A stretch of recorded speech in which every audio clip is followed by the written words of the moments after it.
Hello, everybody. Whoever's in here. So I'm running 5 minutes late. Hello, hello, hello. Oh, I apologize if you were in here waiting for me. Fixing my chair. I was up till 5 in the morning watching Once Upon a Time in Hollywood, and I passed out for a minute. So I am here now. I see a couple people in the room.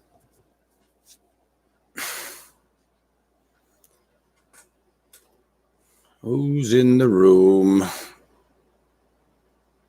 Great One Kid. I don't think I've seen you before. Hello, sir, or whoever you are. This already came out. Uh-oh. It came out yesterday. Can you believe someone actually? You haven't. I haven't seen you before. What's up, bud? I literally just got home from work at like 5:30 and I passed out after I wrote the event page for this. So I am 5 minutes late because of that. But let's see if we can get a group of people before I start chatting about stuff. How are you? Can you believe you were in my last one for hours and hours and hours?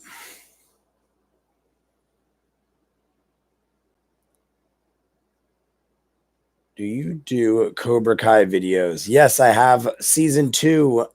All of season 2 is on my channel. Cobra Kai season 2. The whole thing is on my channel. I didn't do season 1 because I reacted to it before I started doing reaction stuff. So do not have season 1, but season 2 is up there in full. And I have 3-part. Oh no, Cobra Kai is in 2 parts each.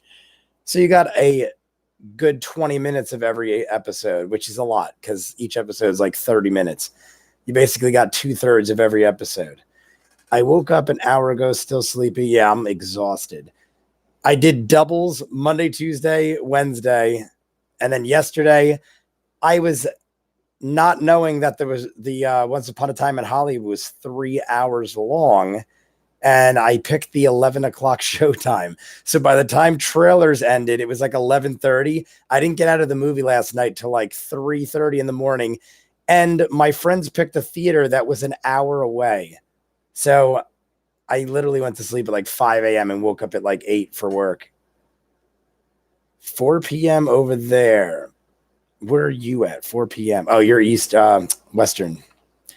You are Western time.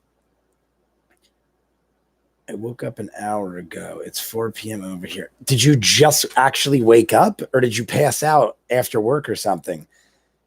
Because even if it's 4 p.m. over there, that is a good while to sleep. You are going to donate 150?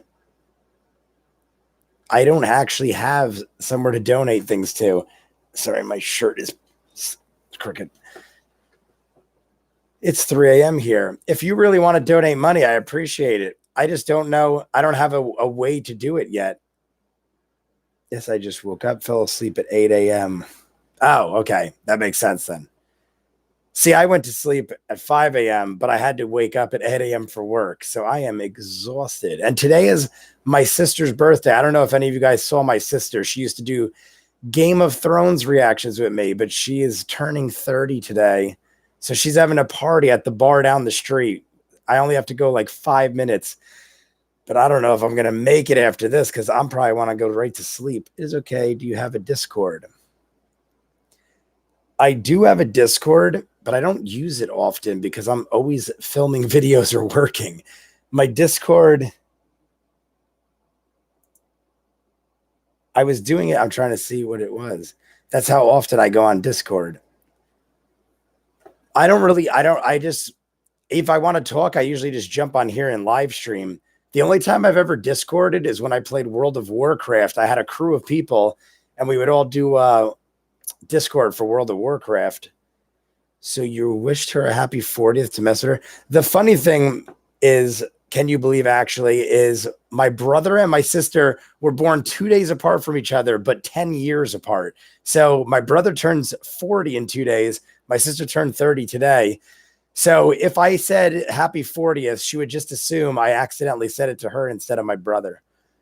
she probably wouldn't think it was a joke. She would probably just assume I am crazy. But I have a 30-year-old and a 40-year-old sibling, 2 years apart from each other. Interesting. You guys see the movie? Did anybody in the room see the movie? What's up, Daniel D? I'm sorry I didn't say hi before. Did any of you see Once Upon a Time in Hollywood? I was actually blown away by how good it was, but it was long. And I feel like unnecessarily long. I did get info from the parts that were dragged out, but it was info you really didn't need. So I definitely think they could have shaved that time down a lot, but I was one of the people that didn't mind because I was enjoying what I was watching. They were doing some incredible story building. Do you know the botch guy? I don't know what that means. The botch guy. Is that a misspelling or am I not understanding that? Do you know the botch guy? Not clear on that one. I should have got a bottle of water or something before I started doing this. I literally rolled out of bed, made my bed, and then popped this on because I was already 5 minutes late. He is a YouTuber. Do you know the botch guy? That sounds familiar. I don't know, though. I'm going to say no, just because if I have to think that hard, then I don't know him well enough. I didn't know this came out yet, or it was coming out this year, or that the other trailer was the last trailer. I honestly am kind of in the same boat. I didn't really follow this movie too well. I'm a big fan of Quentin Tarantino, but I don't like prepare for his movies like I need to see them opening night. One of my friends is a huge Quentin Tarantino fan, and he basically set everything up and arranged for us to go see it. So honestly, had he not done that, I probably would not have even known it was out myself. But I was happy to see it. Did you see Black and Blue? Black and Blue. That does sound familiar too. Not really clear on what that is, but I might have seen it. Did you see Black and Blue? What the heck? What is it? Did it have the weird time jumps? The movie had, I don't know. I'm not going to get too spoiler in case people here don't want spoilers, but it didn't have time jumps. Believe it or not, it took place over the course of one day, the first 2+ hours. It is a cop movie where there are bad cops and there are good cops. Oh, Black and Blue. Actually, maybe I did. I probably have seen pieces of it, but not like a lot of it. But yeah, as far as the movie Once Upon a Time in Hollywood, first 2 hours, I want to say, were over the course of one day. They did have flashbacks and stuff, if that's what you mean. But the movie itself was over like the course of a day. And then there was like a 6-month time jump. And then the last 30 minutes was 6 months later, something like that. But they did have a shitload of flashbacks. So if that's what you mean, yes, there were time jumps in that sense. But I thought it was very good. If I had to rank it right now into Quentin Tarantino movie realm, honestly, it probably would be like in the top half, definitely in the top half. But I still like Pulp Fiction, Reservoir Dogs, stuff like that. I mean, these are classics. How old are you? I am 37. Great one, kid. 37 years old. But did you see that the terrible Teen Titans live action show is getting a second season? I did not see that, nor have I seen Teen Titans. I know what Teen Titans is, but I haven't actually. Why am I falling in this chair? I haven't actually seen Teen Titans, so I am not as excited as you, even though, as you can see, I can't get myself comfortable because I just woke up and I am half asleep. Surprisingly, see, my brother had a theory. Can you believe someone actually was in the room last time with me? You're the only one I recognize out of the group. But my brother was arguing with me not arguing, but like we were debating over whether I should do these at 7 p.m. or 9 p.m. When I did it at 9 p.m., I feel like I had a ton of people in the room. And he was saying maybe do it earlier because people want to go out on Friday night. But like you said, believe someone actually, you're only 4 p.m. where you are. Maybe because I did it at 9 p.m., everyone was home. I don't know. I feel like I got a lot more people when I do it at 9. Did you see The Good Place season 3 is coming? I actually have not seen The Good Place. I heard it's a very good show. A lot of people recommend it. but I haven't actually seen The Good Place. So, no, I have not seen season 3 is coming. I am a big fan of Kirsten Bell. Very good actress. I like all her stuff. I'm trying to see where. I'm excited to see Crash and Burn. What is Crash and Burn? I know that. I just can't think of it. Is that Crash and Burn? If people are watching the stream at 9, they probably weren't going anywhere in the first place. That's what I figure. I figure my brother's probably right. People go out on Friday night, obviously, but I feel like a lot more people stay home and do stuff like this than go out, be it having not enough money to, or just wanting to relax. I just choose to be home because I want to relax. When I get like the weekend, I used to go out and party when I was younger. Now I'm tired and I work a lot. If people are watching, blah, blah, blah. I'm surprised no one's in here, though. I really should have got a drink. Did you see Avengers? I'm assuming you mean Avengers Endgame, not in-game, or are you talking about the Avengers in the video game? I'm assuming you mean Endgame. Someone just sent me a link to deleted scenes where they do a tribute to Tony Stark, but I didn't see it yet. But I did see the movie Endgame. If you look on my channel, I've seen the movie Endgame like 8 times. I actually have a video I posted like a week after Endgame came out. I'd already seen it 6 times. I saw it every day. Almost every day the first week came out, I saw Endgame because I was buying groups of tickets when they went on pre-sale. I was like, all right, I got a ticket for this. All right, I got a ticket for this. And then I ended up just going every day. So I ended up seeing Endgame like I think it was 6 times in the first week. I saw it a lot. One day I saw it twice back to back because I got tickets at the theater and someone refunded. So I just went twice. Yes, I saw Chucky. I saw the new Chucky. I've seen every Chucky.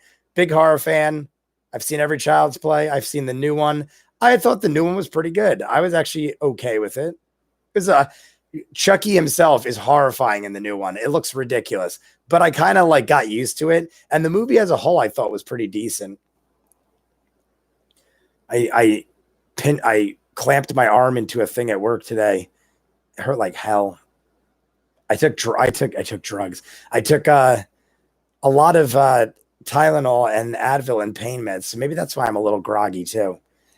But I have function. My hand works. I also saw that Endgame comes out on, whatchamacallit, the 30th. I'm going to lean up here so I could relax. Yeah, I saw Endgame comes out on the 30th. So definitely going to buy that on Blu-ray. Who is in here for Once Upon a Time? Has anyone else seen it? I actually did it specifically on Once Upon a Time because I want to see what other people's opinions were. Because I have my group, I had like 12 people, and I feel like it was a very mixed bag of reactions. Some people absolutely loved it. Some people were like me, where I was like, oh, that was a really good movie, but it wasn't like the greatest thing. And some people hated it. I find especially women hated it. A lot of women I'm like watching like reviews and stuff after I saw it last night. And a lot of women are saying that they find it's like very demeaning and very, what's the word I'm looking for? I can't think of the word I'm looking for, but I don't want to put words in people's mouths. And I want to see what you guys actually think. Will you do a meet and greet soon? I do not foresee me doing a meet and greet anytime soon. I barely have time to do the videos, and I don't think I'm popular enough to do a meet and greet.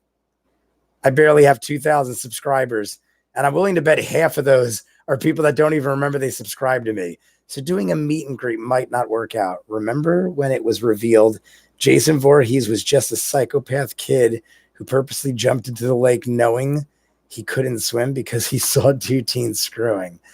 I do remember a time like that. What days do you live stream? Friday. I do Friday only. Sometimes if there's like a reason, like when Marvel came out on Saturday, I did one Friday and Saturday. Last week, I probably should have anticipated Marvel coming out on Saturday at the Comic-Con panel and not did Friday, but I had a good time and I ended up doing both days, but ended up taking up half my weekend. I did like 10 hours of live streaming. Do you think there will ever be another Friday the 13th? I could pretty much almost guarantee there will be another Friday the 13th because what's his name? LeBron James's production company bought the rights to it like last year or like maybe a little longer ago, but he paid money to do so. So he obviously didn't do it to not make one.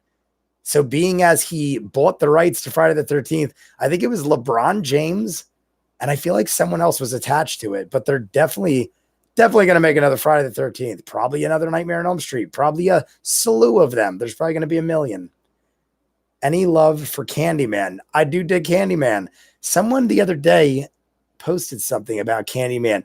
I could be wrong about this, but somebody posted something about Candyman possibly making a remake. That could be completely wrong, but I know I saw Candyman in my news feed about something. I am being serious. Can you believe? I don't know what you're talking about. You're talking about LeBron James. If that's what you're talking about, you could Google it. LeBron James has a production company in LA. That's why LeBron James moved to LA with the Lakers. He made his decision. Obviously, it had something to do with basketball, but a lot of his decision had to do with he said he wanted to be in LA because he's always wanted to make movies. So LeBron James went to the LA Lakers so he could be near Hollywood, and he has a production company, and they own the rights to Friday the 13th. The only thing is Doma 77. That might be Doma 77. Do I know you? Because my sister has a name like that, but that's not it, unless that is it. Are you my sister? You have a very similar name. My sister's name is like Doma 1989, I think, but you have, I thought it was my sister for a second. I do remember seeing though, it's Jesse, I switched it. Oh, okay. Hello, my sister. That is my sister. The, whatchamacallit, the only thing I do kind of remember is when LeBron James bought the rights, I think it said that he owns the rights to Friday the 13th, aka the first movie, but not the character Jason Voorhees. I forget the details on all of it, but there is like weird specifics to the details where like he can't use the character without their say-so, or they have to agree to something or whatever. But I know he owns the rights to Friday the 13th.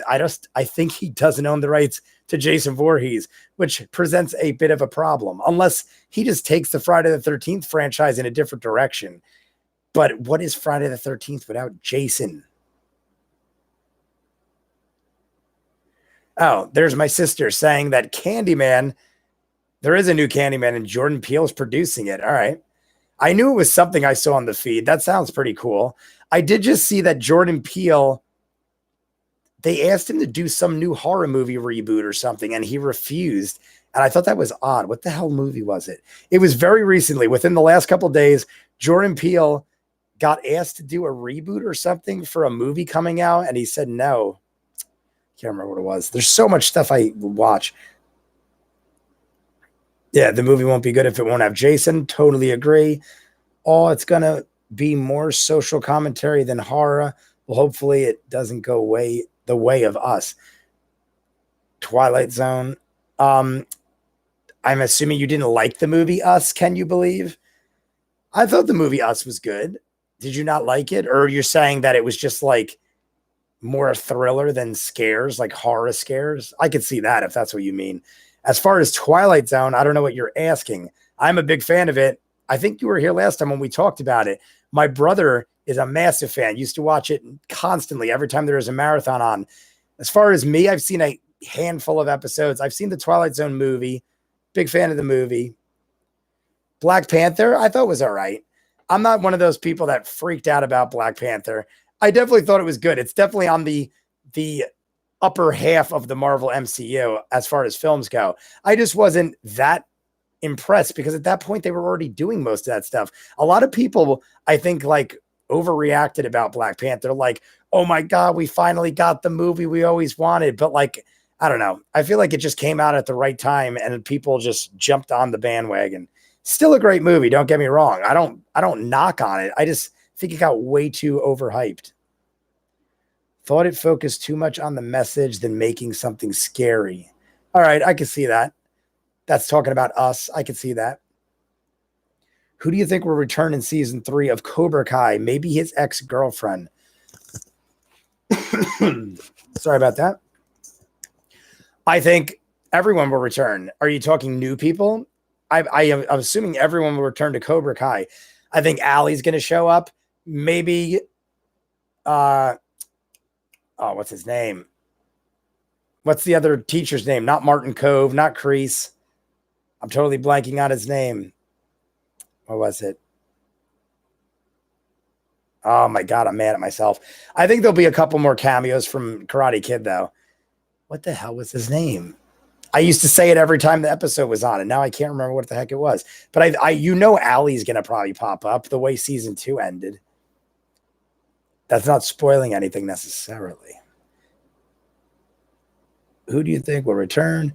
Jordan Peele did the Twilight Zone. Oh, well, no, I knew Jordan Peele did the Twilight Zone remake, but there was something else horror related recently that I was like, oh, he'd be pretty good for that. And then he turned it down. And I was like, that's surprising. I think he said he just didn't want to be like connected to whatever it was because it was too much pressure to succeed or so. I don't know. Thinking too much.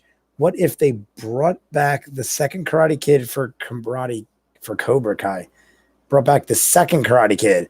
Are you talking about Hilary Swank? Are you talking about Hilary Swank? The second Karate Kid? Or are you talking about Will Smith's kid? Terry Silver. Thank you. Great one, kid. Terry Silver. I kept saying, I'm like, Tori, that's right. Because during the episode of Cobra Kai, I kept saying, Tori sounds a lot like Terry, and she's a mean badass like Terry Silver. So I still think Tori might be Terry Silver's daughter. We don't know who Tori's parents are. A lot of people were saying maybe it's Allie's stepdaughter or Allie's daughter or something like that. That could be too. People were throwing a lot of theories out there as far as to who is Tori, the girl from season 2 of Cobra Kai. Do you want me to bring you a water? If you're home, yes. I love the car chase scene in Black Panther. Are you home? I assumed you were already at your birthday. But if you are, you could bring me 2 and an energy drink. If you're still here, bring me a Monster and 2 waters if you're here. You just got to probably knock because my door's locked. All right. The door might be open. If it's not, knock. I can't hear you with these on. Say, sometimes it pays. If I feel like it's my birthday. The girl lesson, these movies were before my time. Cut me some slack. I am not mocking you, can you believe? I was just curious. Because when you say the second Karate Kid, I'm thinking the second movie. But obviously, Ralph Macchio was in the second movie. So I'm assuming then Hilary Swank. But to some people, those are so old. Will Smith's son is the second Karate Kid. Do you think Johnny and you know who come together and fight against Cobra Kai? Do you think Johnny and you know who come together and fight against Cobra Kai? I'm not quite sure if I'm reading that right. Do you think Johnny and you know to come to? I think what you're trying to say is, who do I think Johnny is going to fight to get Cobra Kai again or in Cobra Kai? But we already know that. Martin Cove. John Kreese is taking Cobra Kai over. My guess is Johnny is going to team up with LaRusso and join Miyagi-Do. Jaden Smith didn't even do Karate Kid. He did Kung Fu. True.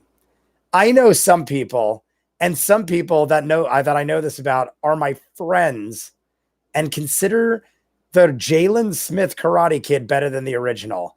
That sounds like a sin to me that you could even think that. How could you dare think that the original, obviously the original is a classic, hence why they reboot it. Anything with Will Smith's son should never be called the best of anything. That kid is miserable actor. I don't think I've ever seen him in anything good. Maybe Karate Kid is maybe it's his best acting role, but he is a miserable actor. I dislike Jaden Smith. I mean, talk about miserable. What the heck was that movie with him and his father that was on like Earth in the Future? I think it was wasn't it called Future Earth or something, or Earth? I don't know. All I know is I don't need to know because it was like the worst thing I ever saw. His acting in that was horrendous. Also a terrible rapper. Honestly, I didn't know he was a rapper, but if that's the case, then I'm assuming you are correct. I just think he's one of those Hollywood kids that let it go to his head and is just like a spoiled brat weirdo. Like I see him like if you look up images of Jaden Smith, he wears like elongated t-shirts that almost look like dresses. And like he just weird. Like, I mean, maybe he's trying to be artsy. I don't know. Maybe he's trying to be different and artsy and like, hold up. I got to get the door. My drinks are here. Give me 2 seconds.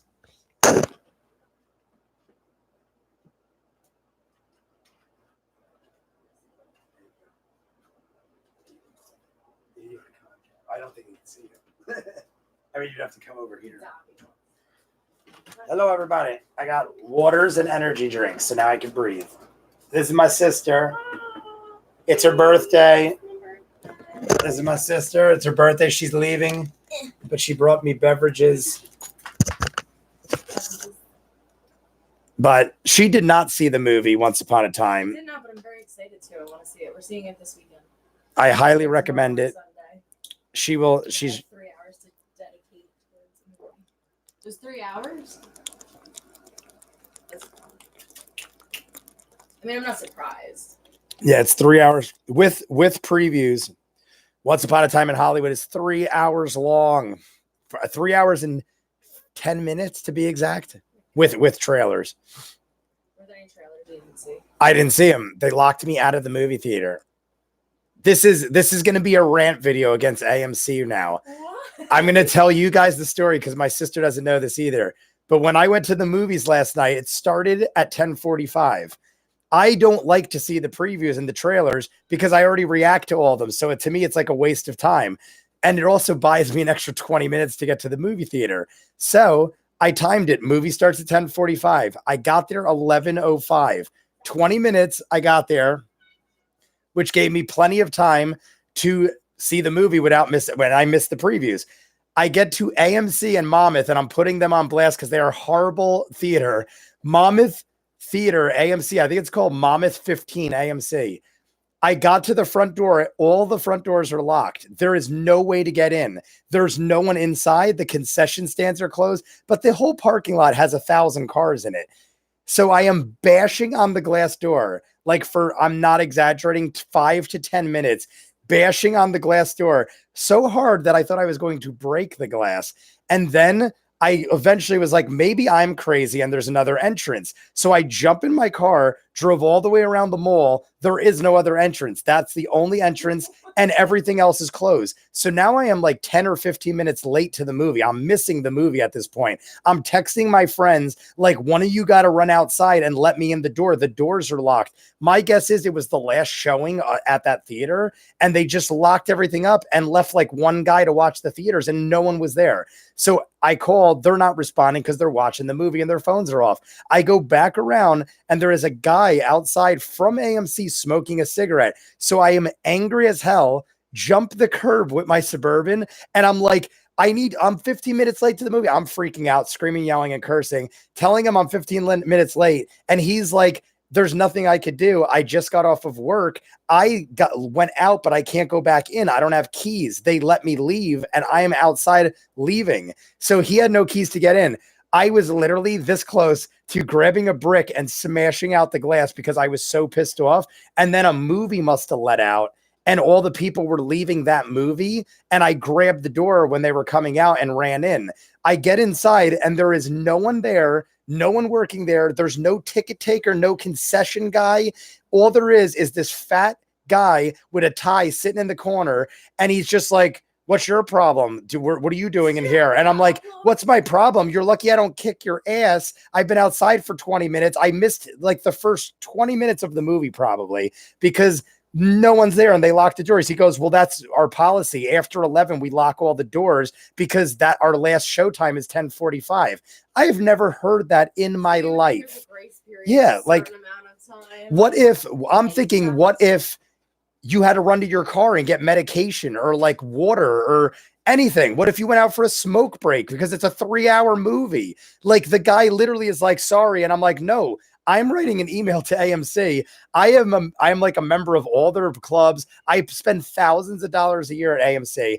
I was extremely pissed off. So by the time I got in, I had missed probably a good 15 or 20 minutes of the movie. I would have been right on time, but 20 minutes of it I spent outside bashing down their door. So I am definitely writing AMC an email. I have been to thousands and thousands of movies, hundreds of movie theaters. I have never seen that in my life. And this is like a big time theater. This isn't like some like small theater. They're like a multiplex.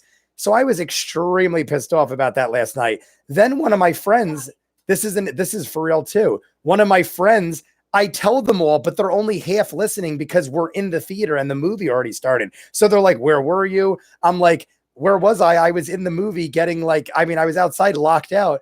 And then one of my friends must not have understood. And he went out for a cigarette and got locked out. And none of us had our phones on. And he literally Ubered home because he had no car. Yeah, he carpooled with Tim and he literally Ubered home because he got locked out of the theater. See the rest of the movie? I know, he never saw it. So everyone is extremely pissed off about that whole spiel. But yeah, anyway, back to the chat. Will you be excited if there's another Jackie Chan? You know what I mean, Rush Hour. I wouldn't mind that. Great One Kid. I wouldn't mind that if... Yeah, they're definitely doing another Rush Hour. That's like a done deal. I don't think there's a trailer. I'm assuming that's what you mean. But yeah, there's no trailer or anything, but they definitely had news. They're definitely doing a Rush Hour 4. Jaden Smith didn't know Karate Kid, blah, blah, blah. After Earth, that's what you were talking about. Yeah, After Earth, that's what I was talking about. After Earth is the one with Jaden and Will Smith. Horrible movie. Honestly, the special effects are great.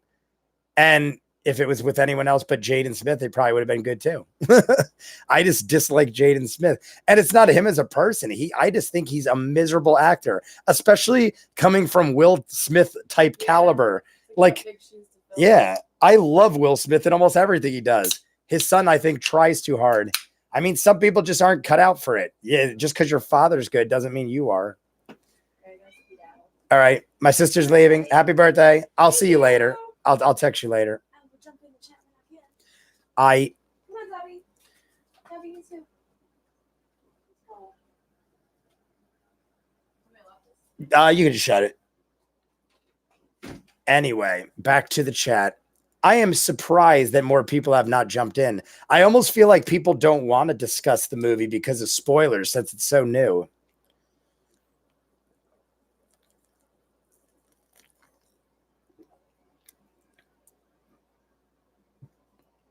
Damn, calling out a whole movie. The funny thing is AMC, I love. I'm a A-list member. I'm a Stubbs member. I do like charity things with them and stuff. That is the worst AMC theater I've ever been to. I've probably been to 15 different AMCs. Never in my life experienced that. I went to Endgame at 1 a.m. and there were the concession stands. I mean, granted, maybe that's because it was Endgame and they prepared. But I was there at like 1 a.m. They still had the concessions open. I was able to go to my car if I needed to. That is just utterly ridiculous. Jackie Chan also said he might not do it. Jackie Chan said he might not do Rush Hour 4? I thought I saw a video with him and Chris Tucker like celebrating. I could be wrong, but I'm almost positive. Maybe the video just had Chris Tucker. I am positive I saw Chris Tucker celebrating Rush Hour 4. I could have sworn Jackie Chan was with him. Almost like when Bad Boys 3 got announced, Will Smith and Martin Lawrence were like, Bad Boys 3, and they like gave a little shout out. I think they played the song or whatever. Jackie Chan also hated the first one and said he only did it for the chic. Oh, for the chic, for the check. He still did 2 or 3. Okay, blah, blah, blah. Neo Yukio got a second season. What in God's earth is that? Can you believe? Neo, I'm assuming that's an anime or something. Neo Yukio. It sounds interesting. I'll give you that.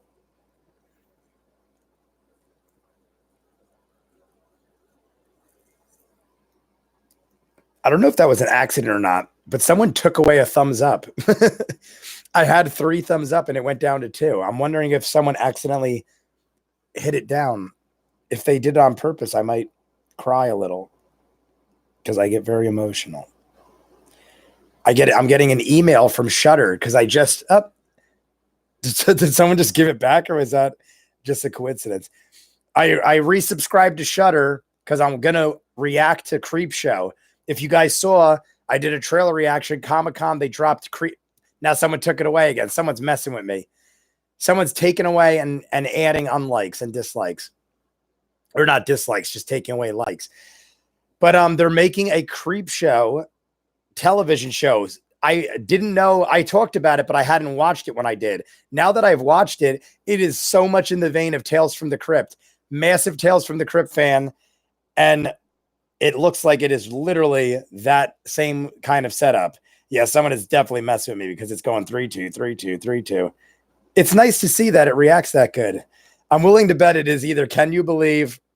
It's probably Can You Believe because he seems like a jokester, and I do appreciate his humor. That's something I would do. At work, I have one of those Facebook tally things for my arcade business, not for this. And it's got 13,000 followers. And people will sit at the counter and go like, unlike, in groups. So like my thing will just go like constantly all day. People think it's funny. And honestly, it is kind of funny. But I've seen it so much that now I'm worried my machine's just going to break. Oh, it is you, Great One? I'm sorry. See, I figured it was you or him, but I didn't want to accuse you because I don't know you well enough yet. So I figured I'll accuse the person I know. I'm trying to look on the app. How do you give thumbs up on the live stream? I don't see the thing for it. Oh wait, there it is. I see it.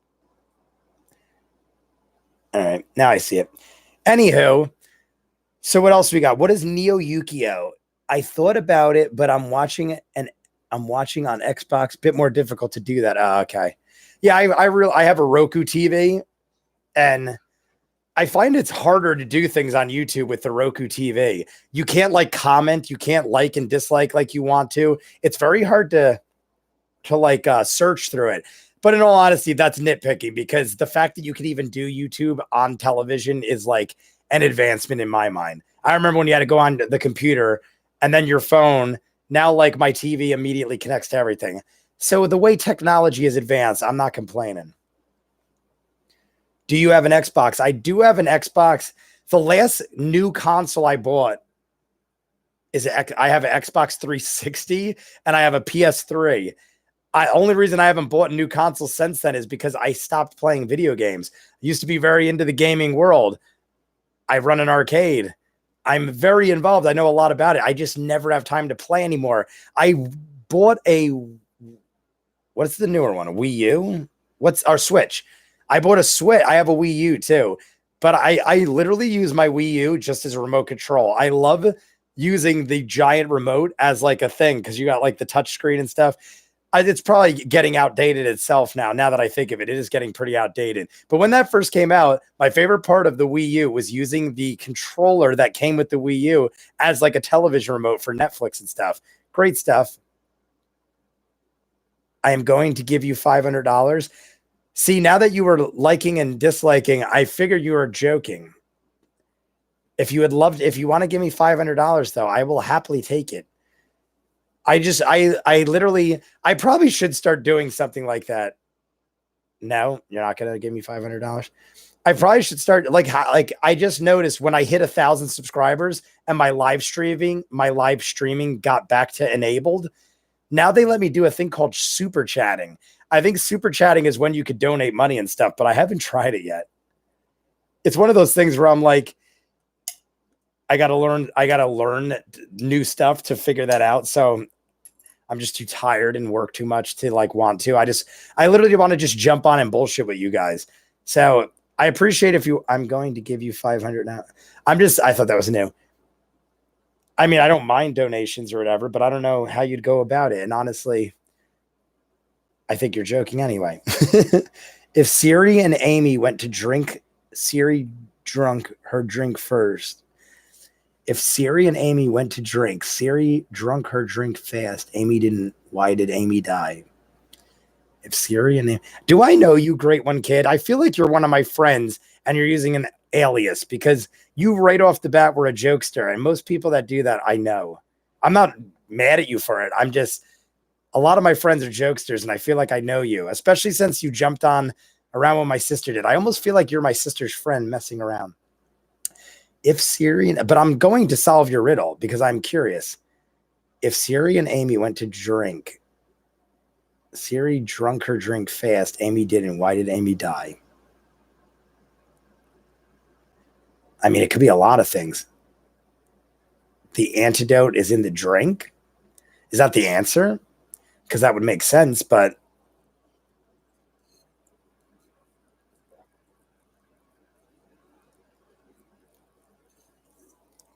I mean, that would make the most sense if you think about it. She died because the poison was in the ice. Ah. Can you believe method worked? But yeah, I mean, that's why riddles are weird to me because some of them have more than one answer, but usually people are looking for a specific answer, obviously like you. But there are many ways, well, not always, but there are usually several ways to solve a riddle. I'm super confused at all times. Well, I'm wondering if my theory was right, and the later I do the stream, the better. So far, we have maintained. Can you believe you were in the stream last time? It was a better topic, I guess. I was talking about Marvel releasing their full slate. So I guess that was a little more popular. But I thought a lot of people would be, I thought people would want to talk about Once Upon a Time. The only thing I can think of is that most people haven't seen it yet, and it's just so damn long. I am black. Does that reference something? I think I could see in your picture that you're black. It looks like you have glasses, and I see the top of your head, if that is you. But that's in Men. I Am Black in Men in Black. Yeah, but it wasn't a movie, and the movie came out yesterday. True. True. Well, you guys can feel free to talk about other stuff if you want, because I always wonder who else is in the chat. Like right now we've had at least 6 people the whole time, but only 2 of you are talking. One of them is probably my sister who is listening in. Who are the other 3? Or it doesn't count me. So there is 3 people that haven't said a word yet. Speak, people. We want to talk. We want to chat. I want interaction. I am one of your friends. Are you one? Are you really, Great One? Are you giving me riddles to try to figure out who you are?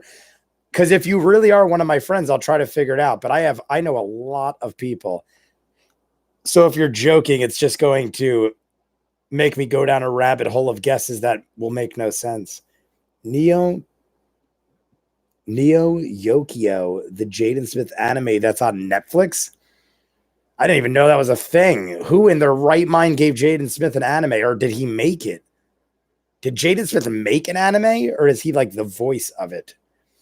Yes, you are one of my friends. I honestly don't believe you really are one of my friends now.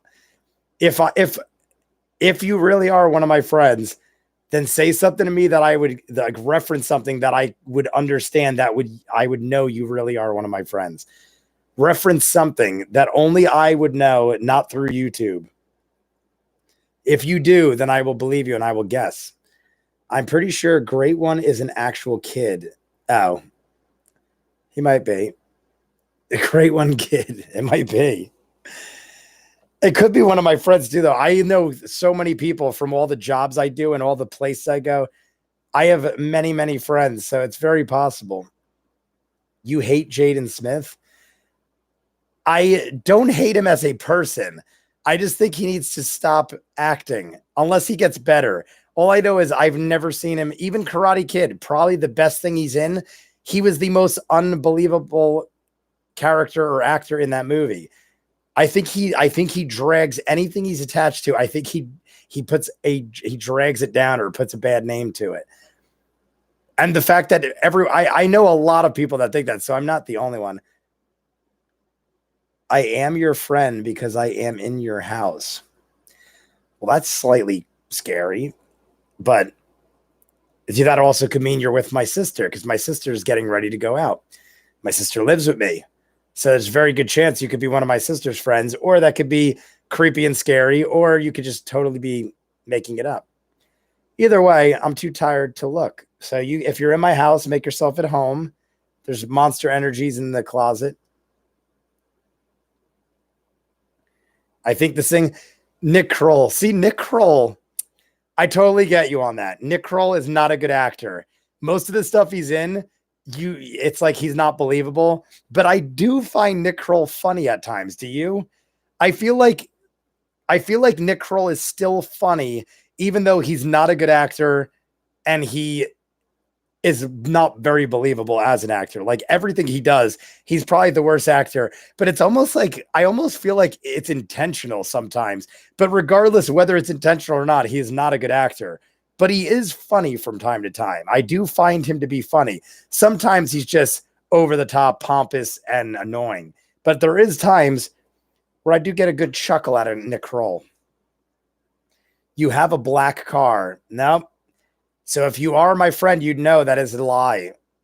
I have no black car. I actually own 13 vehicles and not one is black. So you had a very good chance at guessing one, but I have no black vehicles. So out of the 13 cars, you have struck out, sir.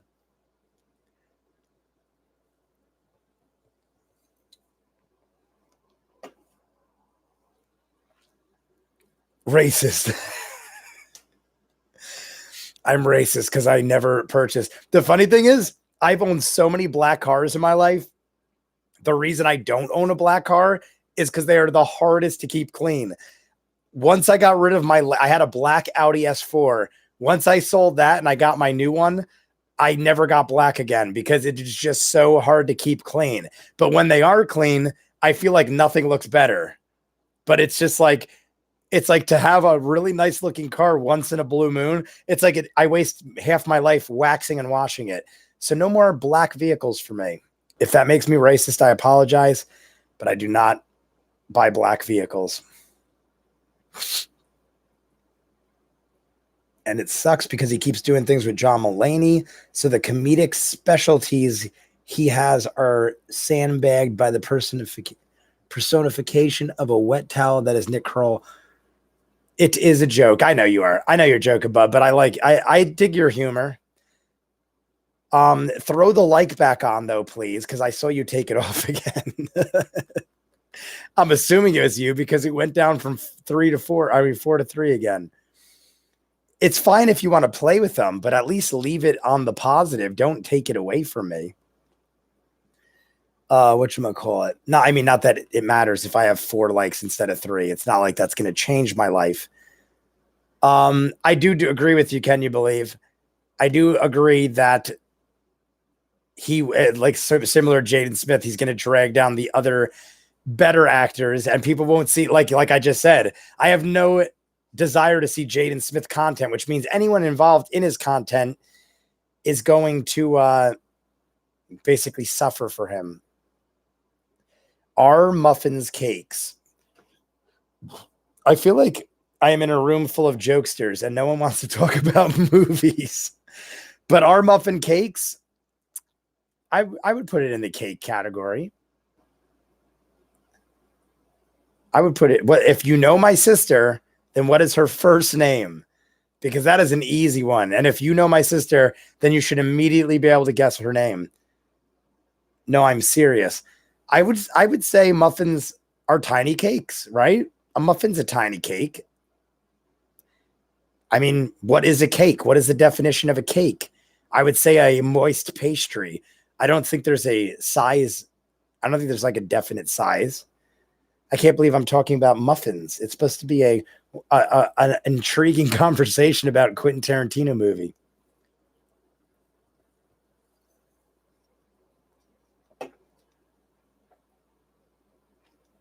It starts.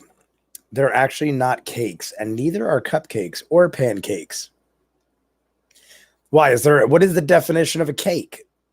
I feel like the definition of a cake could be you could I unless the definition is very specific. I feel like a cake could be a cupcake or a pancake or a muffin. But I feel like it's got to be sweet because like a biscuit wouldn't be a cake, and a biscuit is not sweet. They fall under quick breads apparently. But but does that mean it can't be a cake? It could fall under the category of quick bread, but it still could be a cake. I feel. How are you the only two talking to me and we have 6 people in the room? Not that I mind, but I'm just curious why there's always a half a room of people that don't talk. That question will cause divorces with how it's decided. How did you feel about James Bond? In reference to the whole series or the new one that's coming out? Because you could say a lot about James Bond. The new one coming out or the whole. I'm a fan of James Bond. Believe it or not, I own, I would say, more than half the movies on Blu-ray, but I've not really seen a lot of the older ones. I've seen all the Pierce Brosnans, all the Daniel Craigs. I've seen probably half of the Sean Connerys, but I have missed out on a lot of what's the other guys? I'm blanking on his name. Timothy Dalton? Timothy Dalton was the guy. I haven't seen a lot of Timothy Dalton. And there was one other James Bond. Whatever the other guy is, I haven't seen any of his. But I haven't seen a lot of Timothy Dalton, half of Sean Connery, all of Pierce Brosnan, all of Daniel Craig. But one of the James Bonds, I can't remember. Who was he? Timothy Dalton. I know the guy. I just can't think of the name right now. The famous James Bond hole. Do you like the new? The new ones I thought were really good. I thought the new James Bonds were good. If I had to rank the Daniel Craigs, which one do you like better? A lot of people are torn. Which one is Skyfall or Casino Royale? I'm going to go with Skyfall. I absolutely love Skyfall. Don't get me wrong. Casino Royale, amazing. But I definitely think the Quantum of Solace is the worst of the Daniel Craigs. Not a bad movie, just not as good as the others. And surprisingly, I am a big-time gambler. Really, really like Casino Royale. I don't know what it was. Skyfall, the whole thing just kind of like worked. Very big fan of Skyfall. Sean Connery is in there. Yeah, Sean Connery, I said. Who's the one I'm missing? There's a 5th guy. Timothy Dalton, Sean Connery, Daniel Craig, Pierce Brosnan. I'm missing the 5th guy. Who's the 5th Bond? He was like the least Bond movies, I think. He was like only in 2, very short-lived. I know as soon as one of you say it, I'll remember. I just can't think of the actor's name. There will definitely be another John Wick movie if you saw the ending. No spoilers. I didn't. I somehow never got to see John Wick 3. It got to the point, I have the A-list pass. I could see as many movies I want for free. I just got really busy. That was the time of the summer where tons of stuff came out, was trying to catch up, doing like reactions and reviews and stuff. Never got, and John Wick, I love. It's like, it was like I had to make a choice. It was the week John Wick came out, I was so busy that the next week I had to make a choice, Godzilla or John Wick. And Godzilla, if you've seen my other videos, was my most hyped movie at that point after Endgame. Endgame came out already. Godzilla was my next most hyped movie. And I chose Godzilla. I still don't hate on Godzilla, but I was underappreciated. I was underamused by the new Godzilla. I still thought it was great, but my expectations were so high. I don't think they met them. Whereas with Once Upon a Time last night, my expectations were kind of in the middle. And honestly, I thought it was much better. I meant Sean Connery is the James Bond hole. Oh, Daniel Craig. I already said Daniel Craig. There's a 5th Bond I'm missing. I could IMDb it, but I don't feel like it. One of you guys IMDb it. Oh my God, my chair is so, look at my chair. I think I got to screw it back together. I feel like a weeble person. Ugh. I just chugged that energy drink. Now I'm starting to come to, and I'm like getting hyper. Now I'm going to just like run to AMC and beat up the manager that locked me out last night. Great One Kid. Now I'm intrigued. Now I'm starting to get alive and alert. How old are you, Great One Kid, if you don't mind me asking? I told you my age. I'm 37.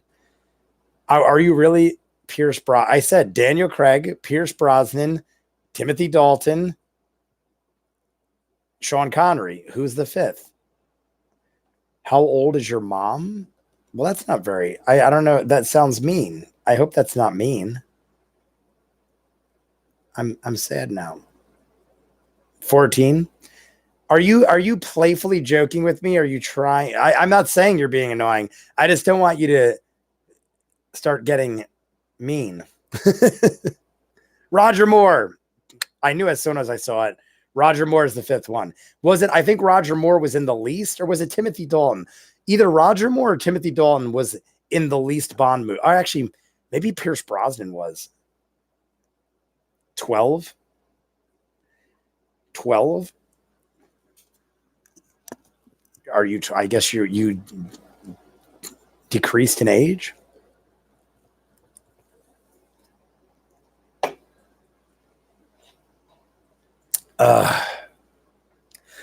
Well, guys, this is pretty bleak. I've been talking for almost an hour, and we have 6 people in the room, and 4 out of the 6 won't even say a word. I'm debating on whether or not I should stop and restart in an hour, go get something to eat, come back at 9, because last week it seemed like I got a lot more people at 9. Do you like The Big Show? The Big Show meaning the wrestler? If you mean the wrestler, I don't really watch wrestling.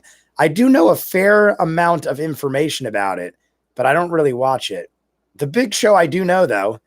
I think, I could be wrong, but I think when I went to Monster Mania, don't ask me why, but Monster Mania, maybe because they're monster-sized guys, but they had Kane, Jericho, I think, the hell was his name? I can't think of his name right now, but they had like 3 or 4 famous wrestlers at Monster Mania signing autographs. And believe it or not, they were, besides like maybe 3 main horror guys that were there, the wrestlers were asking the most money for their autographs and photo ops. The Big Show is, you put that in quotes, so I'm assuming that's not real, but that would be amazing if the Big Show was actually the son of Andre the Giant. We'll talk for like another 5 or 10 minutes, guys. And if no one comes back in, maybe I'll take a break, because I told you guys I just woke up. I'm starving. I just pounded an energy drink, so now I'm awake. But if no one else is coming in the room, it kind of defeats the purpose of the whole chat. Maybe I'm thinking people aren't coming in because I titled it Once Upon a Time Discussion. I'm thinking I scared people away. I thought more people would join because of it. What do you think I should title the next event? I'll quit in like 5 or 10 minutes, make a new event, and hop on in like an hour. What do you think a title would draw people in? Because I know you two will be there. So let's think of a good title that would get a large group. Then you guys could keep mingling like you're doing. And in between, we'll have banter between other people. Because I do like what you guys do. I do. Can you believe I like that you did this last time? I mean, I don't want you to do it constantly where you fill the whole screen, but I like when you ask questions and you like throw out, what if this, and did you hear about this, and blah, blah. It keeps the conversation going. But if it's just me, you, and Great One Kid, it gets a little repetitive. And it's like we're basically having a one-on-one discussion right now. What it says, the Big Show, blah, blah. If you come back at 9, he is in canon, not in real life. Oh, is he? When did that happen? In the canon of wrestling, the Big Show is actually the son of Andre the Giant? That I never heard. Like I said, I don't follow wrestling. I know about it, but I did not know that. The truth of movies I don't know. That's what I should title it, or did you just say that? Because I feel like that's what you're saying I should title it. Back in WCW, damn.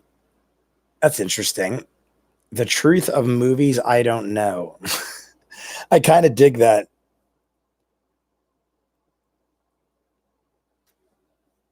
I just have to send this message.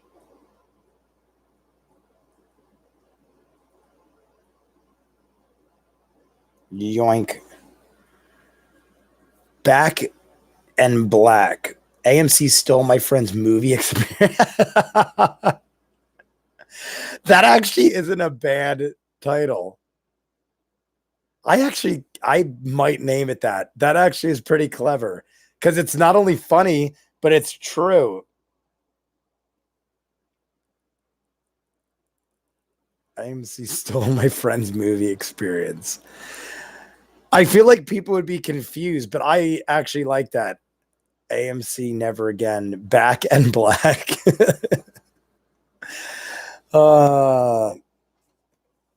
Great one, kid. Did you find me just now from this? Or have you been like subscribed to me, like watching my reactions? I'm always curious where new people that talk to me come from. Because in all honesty, that is the point I do this. That is the reason I do this. I do this to meet people and to bullshit about stuff. So even if you're goofing around and stuff, I like that you're involved. Oh, all right. Appreciate it. You watch the Cobra Kai's and I'm pretty funny. I try to be. Most of the time, I'm not even trying. I'm just kind of a goofy guy. That's probably why I get along with you guys. I've done my share of things like this, but I'm pretty much just an all around normal dude. I just like to joke a lot. I figured life's short. Why take it seriously?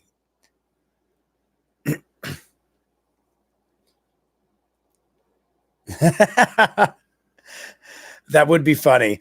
If you don't get the reference to that, great one, kid.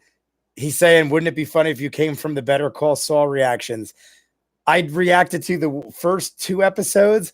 Episode 2 immediately got pulled. And I think part 1 of episode 1 is no longer on my channel. So the joke behind that is if you came from those, it'd be pretty hard to believe because the odds of you having even been able to see it is slim to none. You should name it Keep Smiling, Keep Trying, and Never Give Up. Keep smiling, keep trying. Isn't that an Elton John song? That's what friends are for. I'm pretty sure that is not totally the lyric, but almost the full lyric to That's What Friends Are For by Elton John and Dionne Warwick.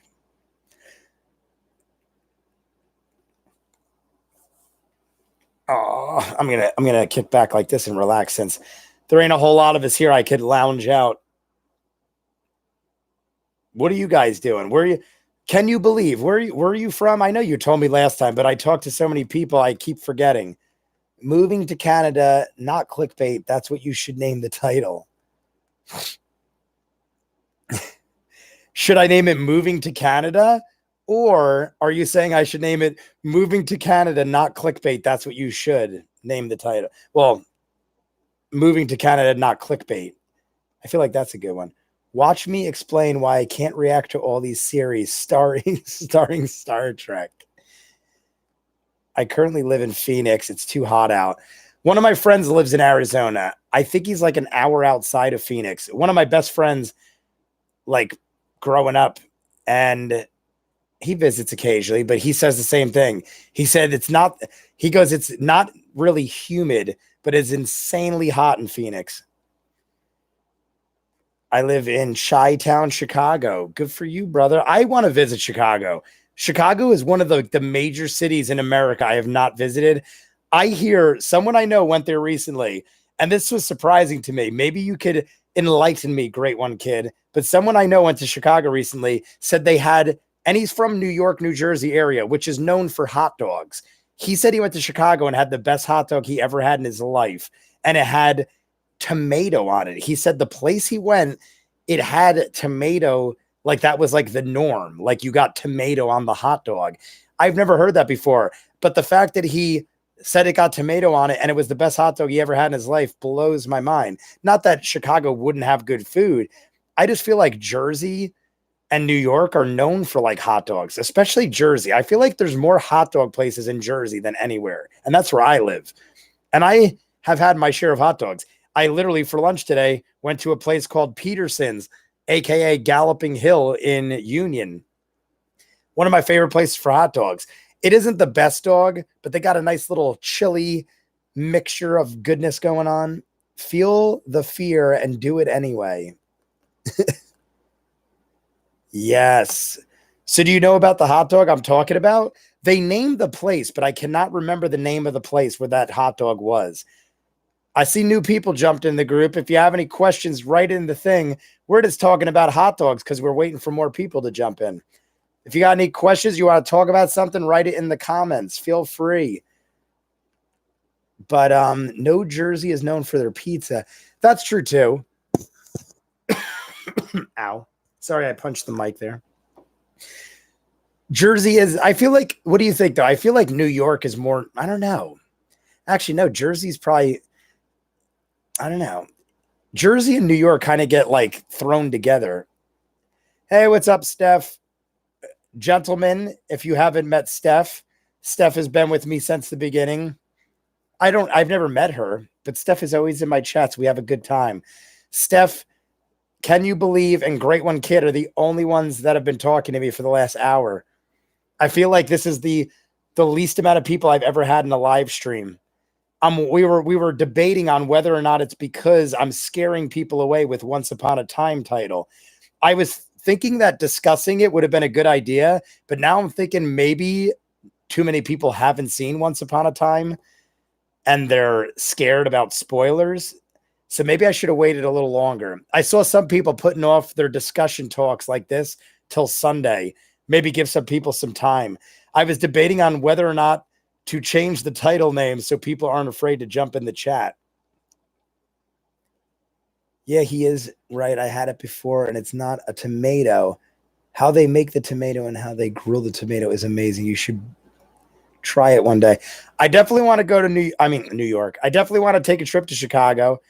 I almost went. I don't know if you guys play Pokemon Go, but I got really into Pokemon Go like a couple of years back when it first came out, and they had a meetup in Chicago, and I almost went just because I had the week off and was like, maybe I'll try it out, but never did.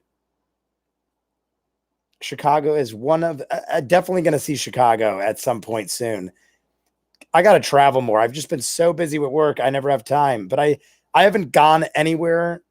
The last place I went was Florida with my family like 4 Christmases ago. Me and my brother and sister split the cost and we took my parents to Disney World. That was about 4 years ago, and I haven't gone anywhere since. And before that, I don't think I traveled for like 10 years.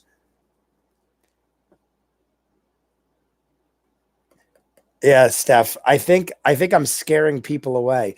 I'm wondering if I could go. I don't know why you guys would know this, but I don't know it. Maybe you know it. Is there a way I could go edit the title without jumping out of the room? I probably could edit it just like any other video. I'm thinking about going and because now there are a bunch of you in the room and it's almost, I don't want to leave and start over. But I'm wondering if I could go right now, like just right here and edit the name while staying in the chat, or if that is going to knock me out of live chat. The beginning of the universe. No joke. Can you believe if I did that title in the what is it? The beginning of the universe video. I don't know if you're joking because you saw, but the video of me reacting to the forming of the universe, I'm pretty sure is my highest viewed video on my channel. And all it is me watching the universe forming and ending. So apparently there is a huge following for stuff like that. So maybe if I named it that, I would actually get 1 million people in the room. So how many people exactly got trampled at this Pokemon Go event? I don't know. All I know is one of the reasons I stopped playing Pokemon Go is the game, honestly, the company is not run very well at all. Niantic, who bought the rights, or share the rights to Pokemon, I guess, for the gaming aspect of things.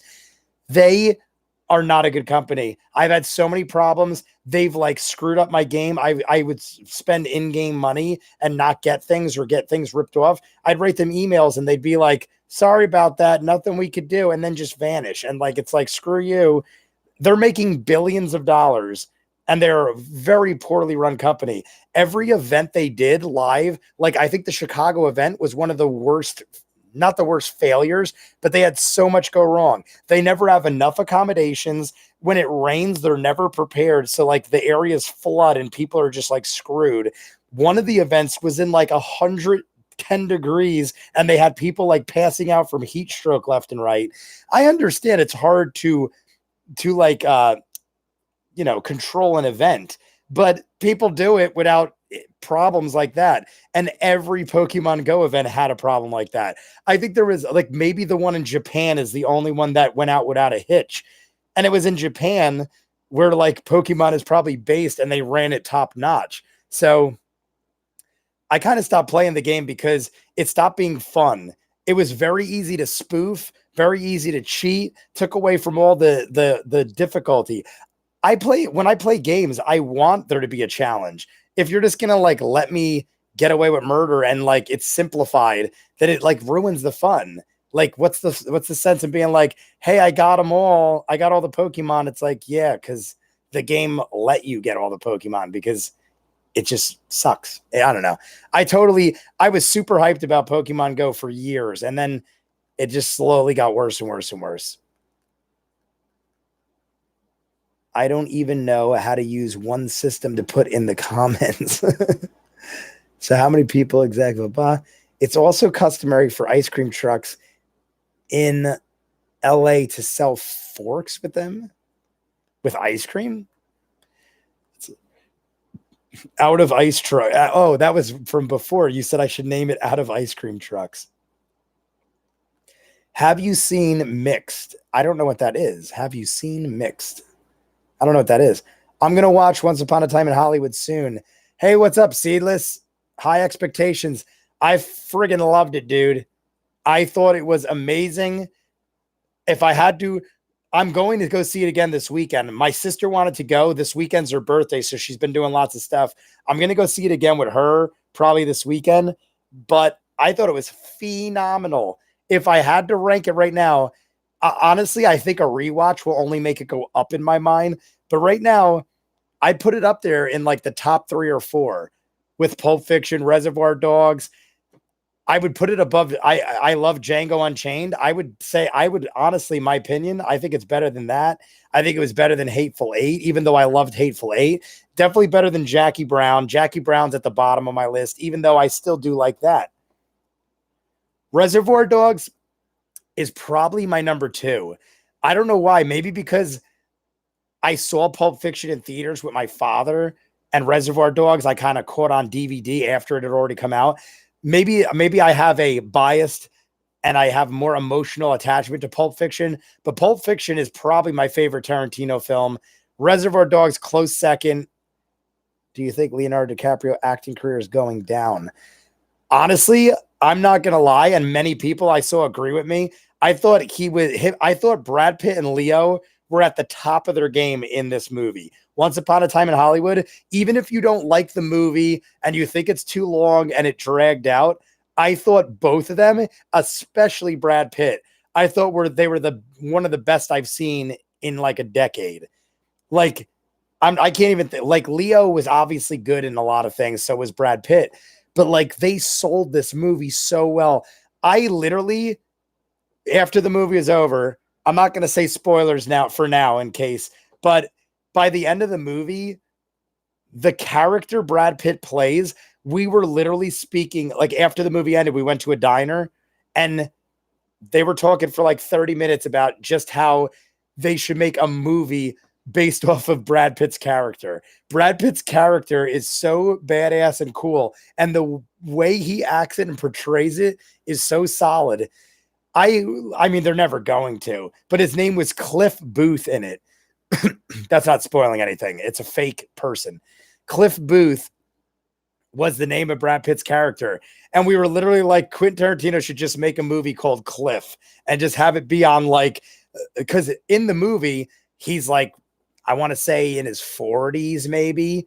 I guess he's the age Brad Pitt is in real life. But they do so much story building. They could easily do like a prequel, like to the movie showing like the life of Cliff. I would friggin' see that in a heartbeat. They sold me so hard on the character of Cliff. Don't get me wrong. Leonardo DiCaprio, friggin' amazing too. Everyone was amazing. I don't know if you guys watch trailer reactions, stuff like that, but there is a lot of people in it that I never knew were in it. I don't know if I want to say the names yet. If you guys don't want me to, I won't. But I mean, I could tell you the names of some of the people that popped up actor-wise that I didn't expect, just to give you a little bit of insider information. But they're in the IMDb and stuff like that. They probably were even in the trailers. I just don't remember. Do you think Leonardo came down? Inglourious Basterds is probably my favorite of his. The funny thing is, Inglourious Basterds, I got to give Inglourious Basterds another watch, because Inglourious Basterds, I'm not afraid to admit, came out at a time of my life where I drank heavily. And I barely, even though I know I've seen it 2 or 3 times, I cannot remember a lot of that movie. I was a heavy drinker at one time, and that movie fell in that realm of me not remembering things. So I remember it being a really good movie. I remember it being extremely violent with the, what was the guy with the beat the guy in the head, the Nazi, what did they call him? The Nazi killer or something like that. And who was he? He was someone famous, but I don't remember. Of all the Quentin Tarantino movies, Bear Jew, that's right. Yep, Bear Jew. Of all the Quentin Tarantino movies, it's probably the least memorable in my mind. Not because it's not good. I just don't remember it. I even remember Jackie Brown more than that. And I've only seen Jackie Brown like once or twice. Oh, that's right. It was Eli Roth. Yes, yes, yes. I could picture him in my head, but I'm like, what movie was he from? That's right. It was Eli Roth. That's crazy. Like certain things you end up forgetting. And then when you hear it again, you're like, oh my God, that's nuts. But yeah, I definitely got to give it a go again. But from where my memory's at, I'd have to put Inglourious Basterds towards the bottom. Not that it's bad. I just have seen all the other Tarantino movies so much more. A lot of people didn't like Hateful Eight. I loved Hateful Eight.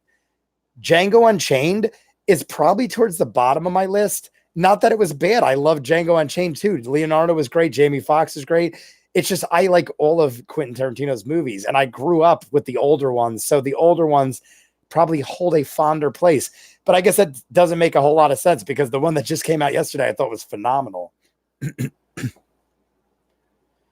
But this is not really a spoiler, I guess, but I was shocked that Samuel Jackson wasn't in Once Upon a Time in Hollywood.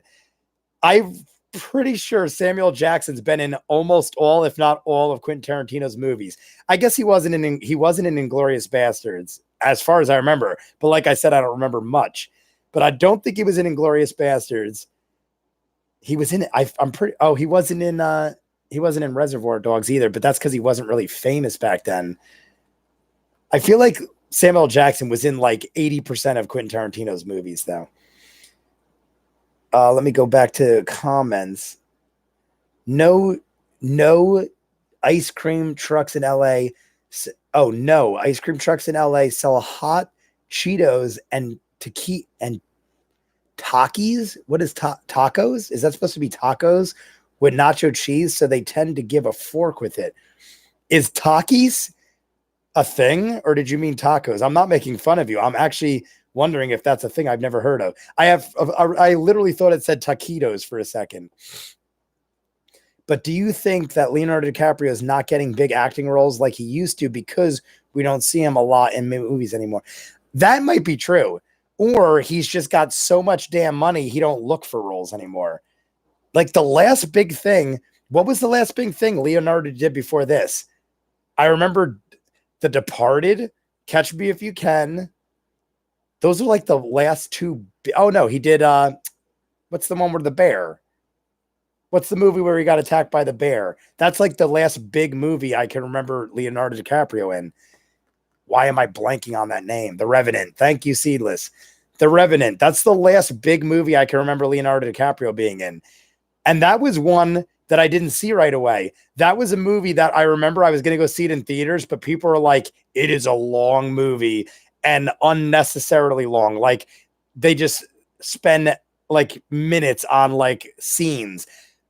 Watching it at home, though, I absolutely loved it.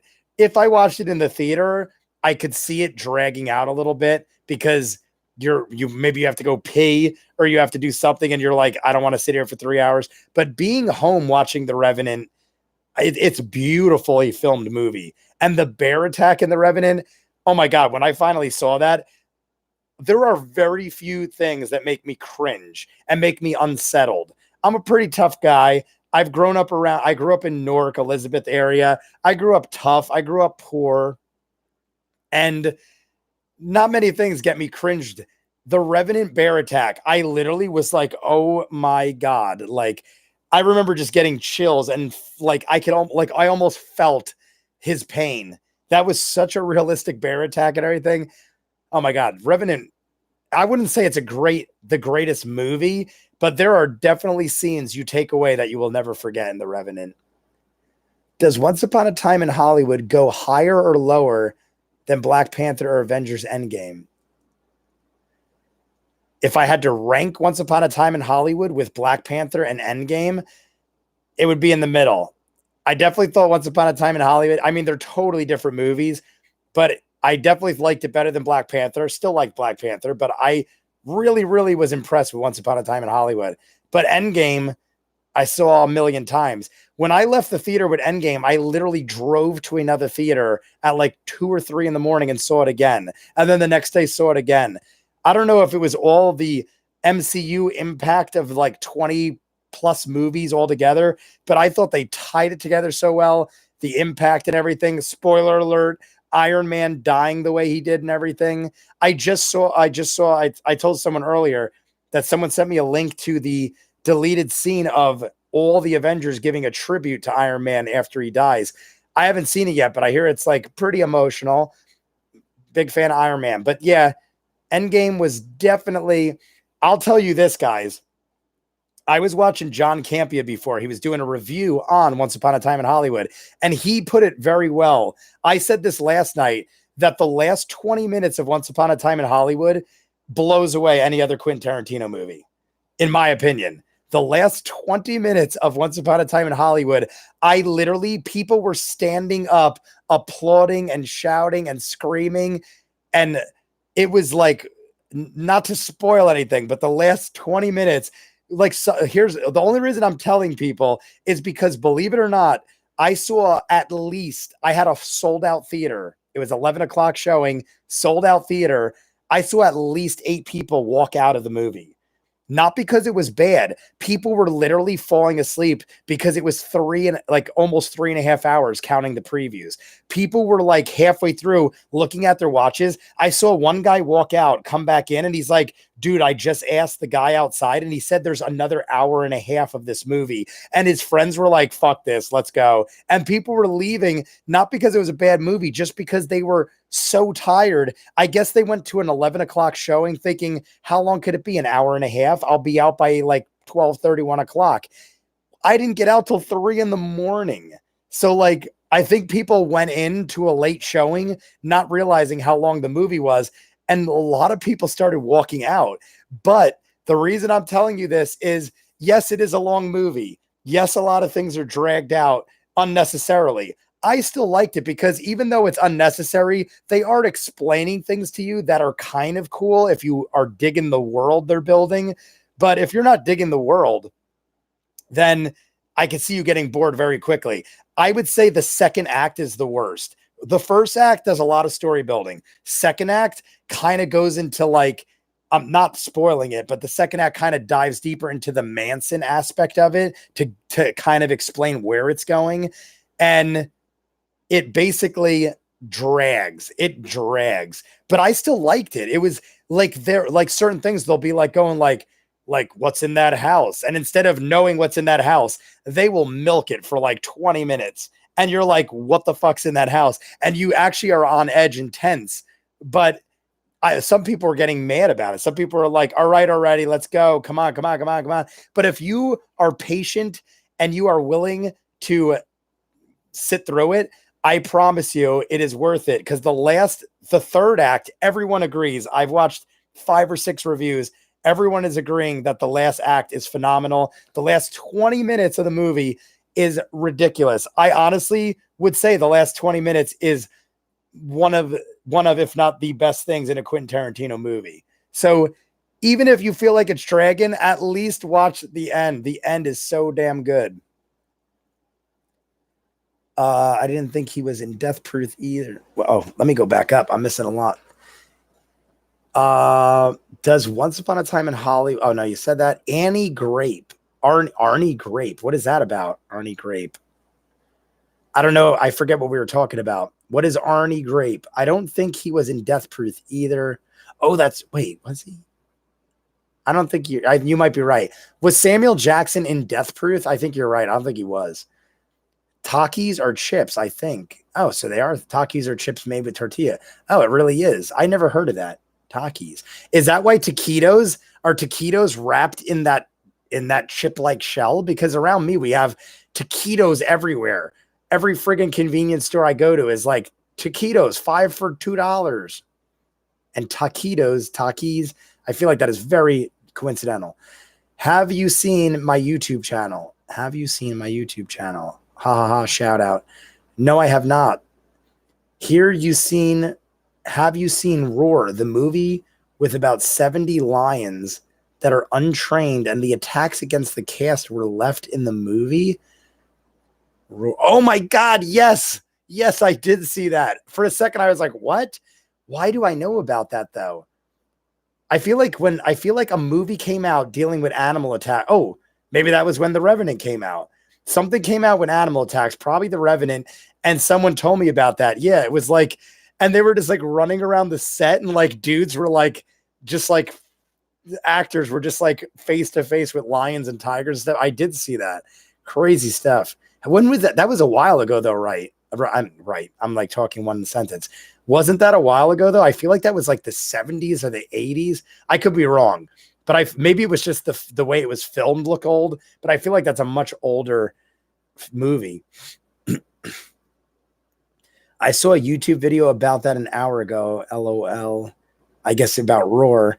Endgame comes out on DVD on the 30th. I'll finally get. You never seen it, Steph? How have you not seen it? Do you not like going to theaters, or you just didn't have the time? I cannot believe you are the one person on earth that has not seen Endgame. Of all the chats we've had, I have known the one person on this earth that has not seen Endgame. What does that say? Was it Red Letter Media? Oh yeah, I used to watch Red Letter Media. Okay, I apologize, guys. I was if you weren't here before, I literally was supposed to start this at 7, passed out at 5:30 when I got home from work after I put up the event thing. I passed the hell out. I was so exhausted. I got home from the movie last night at 5 in the morning, went to work at 8 a.m. I was exhausted. So now I chugged an energy drink, and now I'm very burpy because I chugged an energy drink. They have interviews of the cast. Check it out. Damn, OKI is so good. Is that what it's called? Is that abbreviated? OKI. Is that an abbreviation? What is OKI? I don't think I heard of that. I read about Roar because it destroyed the actress's career. Arnie Grape is where Leonardo DiCaprio played a special. Oh my God. I thought it was a new actor. Yeah. Gilbert Grape from What's Eating Gilbert Grape. Totally knew that. Like the way I read it, it's so weird. Not like thinking about it. When I saw Arnie Grape, I literally thought of Arnold Schwarzenegger. And I'm like, what does that mean? I totally forgot. Yeah, What's Eating Gilbert Grape? Was that his first movie? I know he was in Family Ties. Leonardo DiCaprio, I'm pretty sure the first thing he ever did was a little kid in Family Ties. There might have been something before that, but I know he was in television. But Gilbert Grape might have been his first movie. I'm sure an IMDb check could find that quick, but I'm going off memory.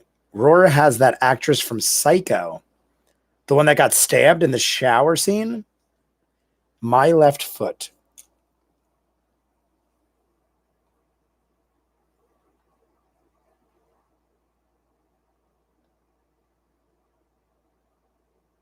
Beep a deep a deep beep.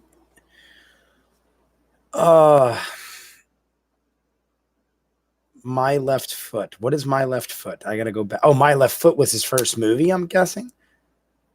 What is My Left Foot, Seedless? Is that the first movie Leo was in, or is that relating to something else? Because I'm talking about 10 different things.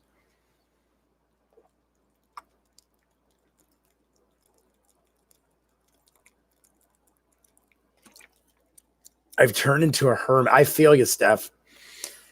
I forget. I think at one point you told me relatively how old you are, Steph. I am almost 38, and I'm assuming you're older than me, and I already feel your pain. I come home. I mean, I do work a lot. I work like 80 to 100 hours a week doing construction. So by the time I get home, I am so, and with this heat, I'm in Jersey. And this last week and a half has been like upwards of 90 degrees every day with like 80% humidity. I think I've lost like 10 pounds just off of sweating my brains out. But I feel you, Steph. I don't really go to the theater anymore, blah, blah, blah. The VIP, he was in one of the Critters movies before that.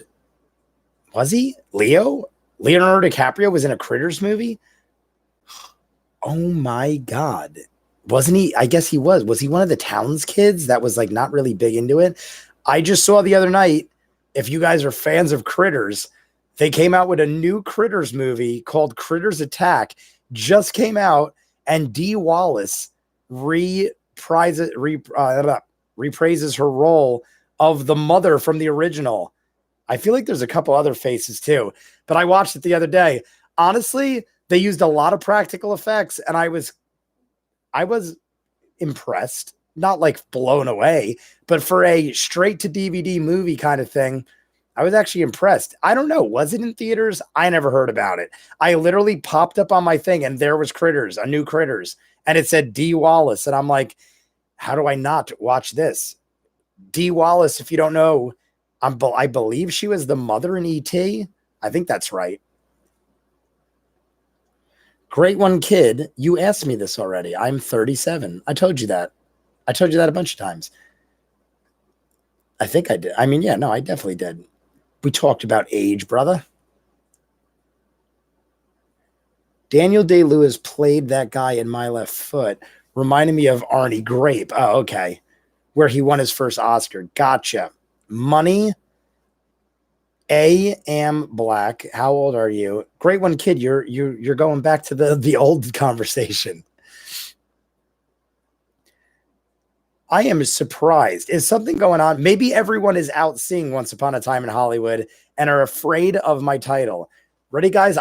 While we're talking, I'm going to go in and change the title and see if we get more people in. We're going to take a little poll. What should I name the title that will get people in here? But I don't want to trick them.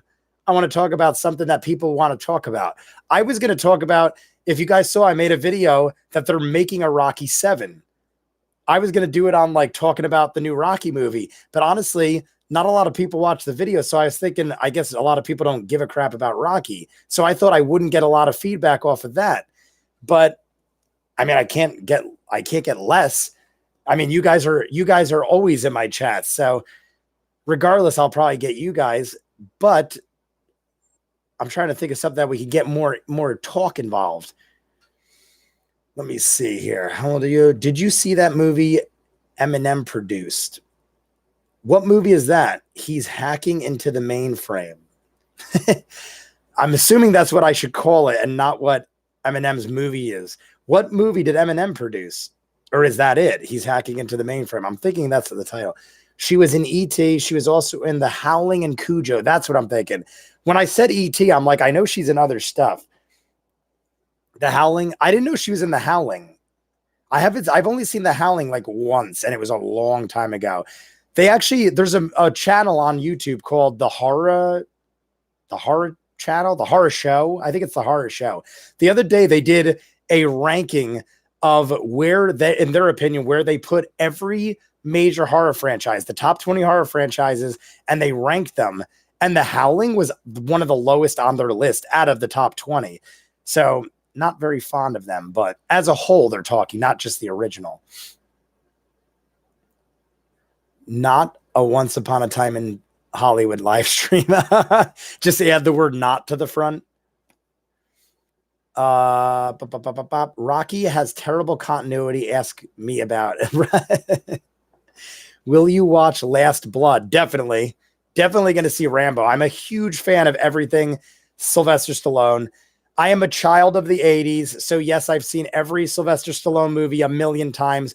I have seen Over the Top more times than I care to say. It is a cheesy 80s movie, but I love them all. Yeah, The Horror Show is a good channel. Sometimes the guys appear like they're way too high. Seedless, can you back me up on this? What's his name? Cecil Laird, the guy that hosts it. Jaime and Fuego is the guy with the long hair. He's always like on the money, but I feel like Cecil Laird gets very bossy and like pushy with him. And it looks like he's high out of his mind all the time. It's very underrated. I agree. I enjoy all their content. Don't get me wrong. I almost like that Cecil Laird is high all the time because it actually makes it more entertaining. But I feel like Jaime and Fuego gets a lot of like grief from him. I feel like he'll be like telling a story and Cecil Laird will just like talk right over him and totally discount everything he says. And he's always like glazed over, like totally zombied out. But I kind of dig it.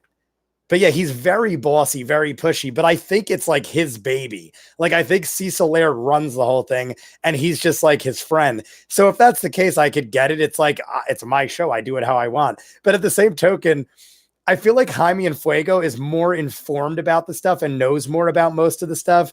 And he'll like be like literally like explaining something. And then Cecil Laird will just like totally cut him off, go on to something else. And I'll be like, wait, I want to know, like, let the dude finish. I want to know what he was talking about. But nonetheless, I watch most of what they do. They're very, very funny and they're very informative. They're definitely in the loop. So I get a lot of my horror information from them. It's one of my go-to horror channels. The only other horror channel I go to, The Horror Show. If you guys could recommend more to me, I'd appreciate it because I love me some horror. But my go-to horror channels on YouTube are The Horror Show and Bloodbath and Beyond. Bloodbath and Beyond, those guys, not those guys. The guy, if you know the channel I'm talking about, the guy that wears a hat with the glasses, he is drunk on every video. The other guy, I mean, don't get me wrong, like Cecil Laird, it makes it more entertaining and I dig it.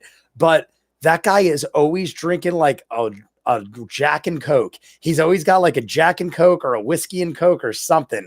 And he is always, I was a big drinker back in the day. I could see in a heartbeat if you were a drinker, and I could see in that man's eyes, he is drunk in every video. But like I said, it kind of adds to the quality of it in my mind. I don't mind. Hey, when I would go to the bar, I'd have hour-long discussions with some of the drunks there. So a good drunk will have a plethora of stories. I checked the reviews for Bodied and expected it to be terrible because I heard nothing about it released last year. High 80s on Rotten Tomato. Bodied. Is Bodied the Eminem produced show, Mr. Can You Believe? Spy Kids is the greatest sci-fi spy action movie of all time. Let's talk about it. That might get some people talking. Spy Kids. Rainbot for Internet Horror Channel. Is that a thing? Rainbot. That I've not heard of. I'll check them out. I'll put that in my little to-do list. All right, here's what we're going to do. I'm going to jump. I'm still going to talk to you guys, but I'm jumping in and I'm changing the name. Let's see if it works while I'm in stream. I think I can. I'm going to put, let's go back. What should I'm going to try to take one of your guys' names out of for shits and giggles. The truth about the 80s. Let's talk about it. Should I do that? What do you guys want to talk about? The people in this room. What do you want to talk about? Realistically, what do you want to talk about? I'll make it the title so we can continue our chat and we'll have more people jump in. Because Once Upon a Time in Hollywood ain't cutting it. Every person that came in seems like they haven't seen it and they don't want to be spoiled. But something more specific. Horror Show, Mickey Takes horror Japanese manga and does his own spin on it. Horror show. I don't know. Horror show Mickey. Oh, there we go. Horror show Mickey takes horror Japanese manga. Horror. That's interesting. You recommend it, Seedless? It's good stuff. That's interesting. Sky High, the greatest Bruce Campbell superhero movie of all time. Change my mind. Somebody, who was it in this chat? Somebody in a chat or with a discussion I was having the other day they were literally debating for an hour over whether Sky High or Zoom was a better movie. It literally was like Sky High or Zoom, you decide. Both are, in my mind, not good movies, but I don't know whether or not they were defending one of them or both of them as good movies, or just jokingly saying which one was better, but they both suck. The Wire. Hey, what's up? I definitely remember you in the last chat. Sai Data. I don't know if I'm saying your name right, but I definitely remember you in chats before. Is that right? Sai Data? That's how I'm going to say it. I could be wrong. Whatchamacallit? Your Life and How Your Sister. The Wire. It's not even a debate. Sky High is awesome. Sky High is better, no contest. I would definitely agree. Like, in my mind, you're correct. If you're trying to pick one or the other, Sky High is clearly better than Zoom. But this other guy was wholeheartedly, I don't know if it was a joke or not, but this other guy was wholeheartedly like debating the issue on why Zoom is better. He was like, Zoom is definitely better. You guys are crazy. And he could have just been trolling us, but he was like going into details and specifics. Like, put it this way, even if he was trolling, he did his homework because he was going nuts on Zoom. Prison Break, great show. I don't know if that's what you're talking about, but I love Prison Break. Never saw the new season that came out. I feel like they re-released it 10 years later and no one cared, including myself, because even though I loved the first one, Sai Data. Okay, that's your name. That's what I'm going to call you. Sorry if I'm pronouncing it wrong, but Sai Data, thank you for coming in. I'm assuming you're from the Wire chat. Maybe I should just call it the Wire chat because most of you are from the Wire show. Maybe I'll just change it to the, what is this? Zathura and Other Movies People Forgot About discussion. Honestly, that is not a bad one. I've never seen that movie, though. I know the movie you're talking about. I've never seen it. Is it good? Space Jumanji, really? Is it good though? Is it worth in seriousness? Is it worth a view, or should I not even waste my time? Because that's something I could watch when I'm like passing out just to check it out, not obviously react to it. What's wrong with that? I mean, honestly, a Space Jumanji, I kind of agree. Yeah, that's what I was gonna say. I'm thinking that Seedless probably is saying that in a good way. Space Jumanji sounds interesting to me. Probably due to nostalgia.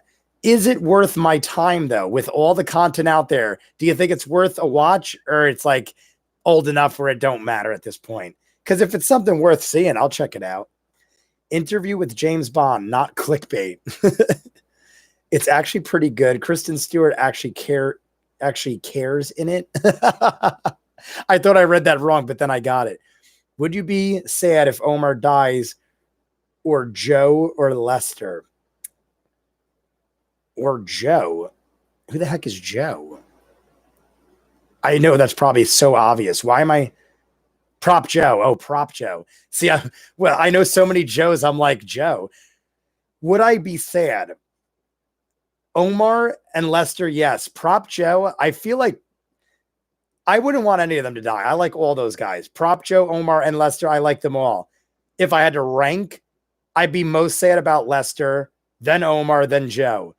Not that Omar and Lester are on the top of my list, but Lester's a good dude. So I would definitely be more emotional if Lester died. But Omar, I feel like first off, we haven't seen him yet. I'm assuming he's in season 5. But no spoilers, don't tell me if he is. But if Omar is in season 5, I feel like I'd be less affected by his death simply because he probably deserves it. He's a badass dude and I love him, but he's a criminal. He's a crook. He's a fun, happy, awesome crook, but he's still a crook. How do you feel about GTA 6? I haven't played past GTA 4. GTA 4 was the last GTA I played. That's what I was telling you. I haven't bought a console since PS3 and Xbox 360, so I have no ability to play them, nor do I have the time. But I did love me some Grand Theft Auto. Shark Boy vs. Lava Girl is the greatest movie of all time. Changed my mind. What did you think of Shark Boy Lava Girl? I did not see that till years after it came out. I was really impressed with Shark Boy and Lava Girl. Really, really blew me away with the violence. I thought it was like a kid's movie. Very violent, post-apocalyptic type movie. Steph, are you saying Prop Joe would be, well, you can't really tell me because you've seen the show, I guess. I was going to say Prop Joe out of the three would be the most, well, I guess the most impacted. You could tell me that. It's all in the game, as Omar would say. George Lopez, greatest sitcom of all time. Shark Boy, Lava Girl. All right, I'm just going to pick something, and we'll see if we get more people in because of it. I'm going to do the Shark Boy, Lava Girl thing. Let's see what happens. Well, no, because here's the thing. I want to talk about stuff we want to talk about. I'm going to have an influx of people come in, and we're going to have to talk about Shark Boy and Lava Girl this whole time. What's something we could talk about that's interesting? Do you guys want to talk about, Endgame comes out the 30th this Tuesday. Dream, dream, dream, dream, dream. Is that the song? Dream, dream, dream, dream, dream, dream, dream, dream. Shark Boy Lava Girl was pretty cool. I agree. Let's see. What do we want to talk about? Bad Boys. I'm not sure anyone would actually come in for that. Yeah, that's the thing. I'm trying to think of something we could get a nice conversation going. Not that this isn't fun. I always like the more the merrier. I like to infuse every time I've done a live stream, we've gotten a new friend. I feel like Great One Kid, you are probably the newest, even though you said you've been watching since Cobra Kai. I don't think I've ever seen you in live stream. So you have become the new friend in chat. That's like, you've been here since the beginning. So every now and then I get a new one, and I want to get new people to be like consistent with us. The new Disney movies. We could talk about that. Upcoming movies. Maybe I'll just do like summer Comic-Con trip. Boom. Steph, we're doing that. I like it, Steph, because that's pretty generalized. We could talk about a lot of stuff. We're doing Comic-Con movie trailer discussions. I'm writing the title now, so I'm listening to you guys, but I'm Comic-Con trailer discussions.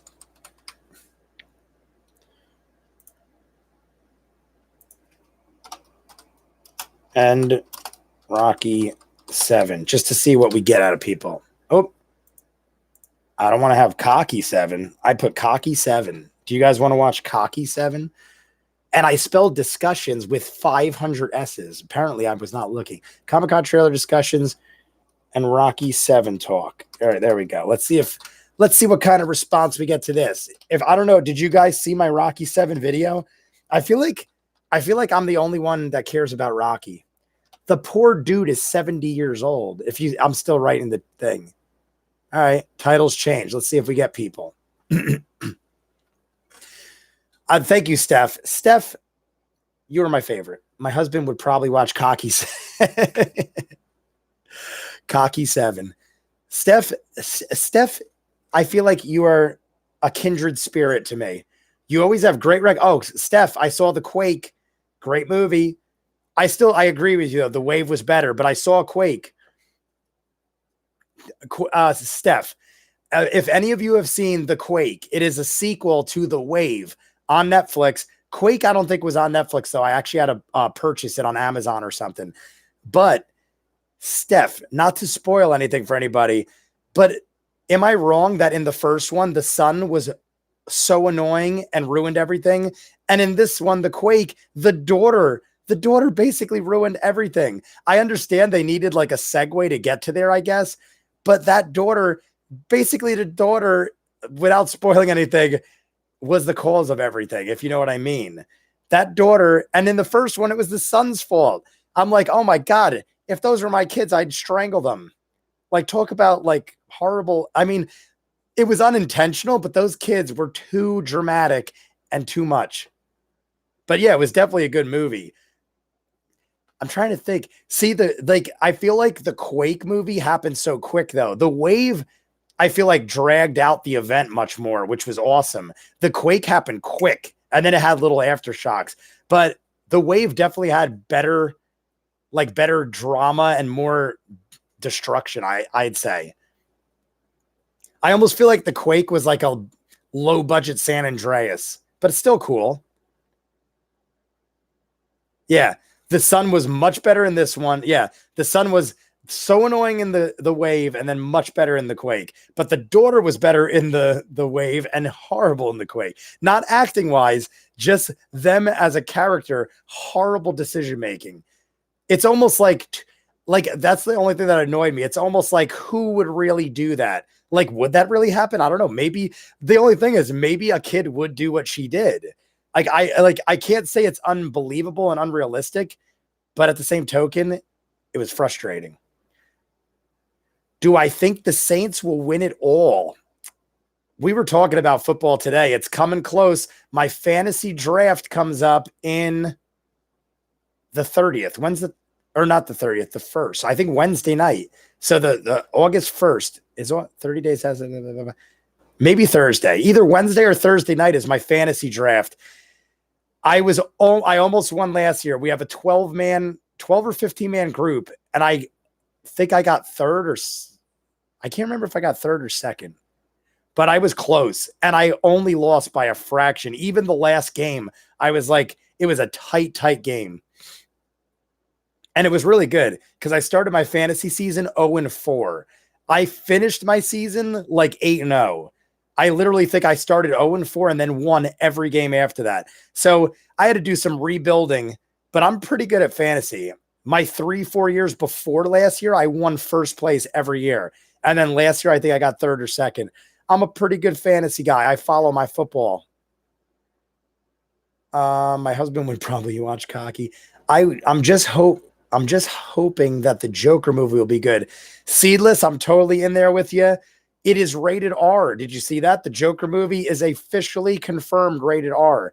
That is awesome to me because who doesn't want a rated R Joker movie? I mean, they did the Heath Ledger Joker. That was PG-13. Yeah, that had to be PG-13. And they did good. So we know they could do a good Joker. I forget, was Suicide Squad R? I think Suicide Squad was PG-13 too, wasn't it? Because they had a Joker in that. I don't think they ever had an R-rated Joker movie yet, like live action. Yeah, the Quake was definitely good. Change the thumbnail. Oh, good idea, buddy. What should I put it? Should I just put like a Comic-Con thing or something? Yeah, you're right, because everyone's seeing Once Upon a Time in Hollywood. I don't know how to change the thumbnail from here. I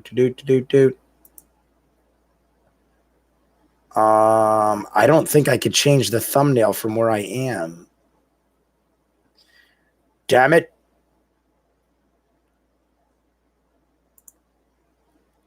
Oh, shit. Did I go out? How do I change the thumbnail picture? I'm totally brain farting on this. I'm trying to think of how I do it normally. Can I do it? I'm trying to think if I could do it while I'm in the chat. For now, I'm going to leave it just because I don't want to accidentally exit out of here. I really enjoy when I see the Wire actors showing up in mainstream movies. Oh my God. Speaking of that. Oh, it was Deadwood. I'm still trying to get to Deadwood, guys. I got to finish Stranger Things this week. I might be behind. Like I was supposed to have Adventure Time out today. I'm going to be behind. Once Upon a Time in Hollywood, up till 5 a.m, worked till 8, got home, passed out. I am 100% getting Stranger Things done this week. Even if I have to put off more Deadwood and Adventure Time. I got to get done with it because I have still not been spoiled. And I know I have this weird feeling that if I do not finish Stranger Things this week, I'm going to have it ruined for me. So I might be delayed on other things, but I'll eventually catch up. You guys know me. I make good, and I just got to get Stranger Things done. I'm killing myself trying to get time to see it. And I can't because every time I get a free minute, I'm like catching up on older stuff. So I'm not going to catch up on Deadwood or the other one until I finish Stranger Things. But then once I do, I promise you I'll finish them. So it's only a matter of time. I will get them out though. But the girl who was in Deadwood, the rich lady, I just saw in something recently. What the heck was it? I literally was like, hey, it's the rich girl, but now I can't remember. But people pop up all the time from Deadwood and The Wire and stuff that I watch now because they're like 15-year-old shows. I really enjoy when I see The Wire. Like Lester in John Wick. What was Lester in John Wick? Lester and John Wick. See, I haven't watched John Wick since I started The Wire. And I haven't seen John Wick 3.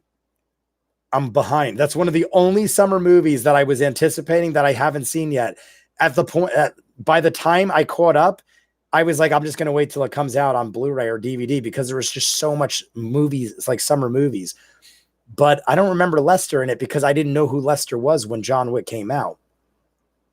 The one thing that really bothered me was after all that happened in The Wave, why would they not listen to the main character when he tells them what's going on? I know. Ridiculous. Lots of poor choices in those movies, but still very entertaining. And for a lower budget movie, the special effects I thought were great. It blows my mind that probably, I don't know what the budget was, but I'm assuming they had a low budget in The Wave and The Quake. And they still did a phenomenal job. Leads me to believe that certain movies really cut corners and go on the cheap, because if they could do it, I don't see why half the movies that look hard, like Sharknado type movies.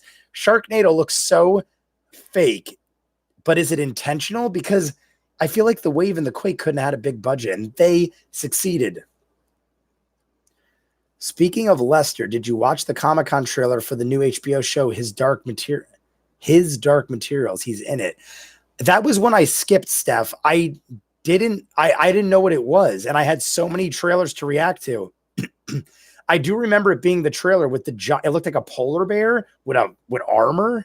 That's all I saw. It was in the thumbnail. I saw a polar bear with armor, but I didn't know what it was. And I had so many trailers to react to.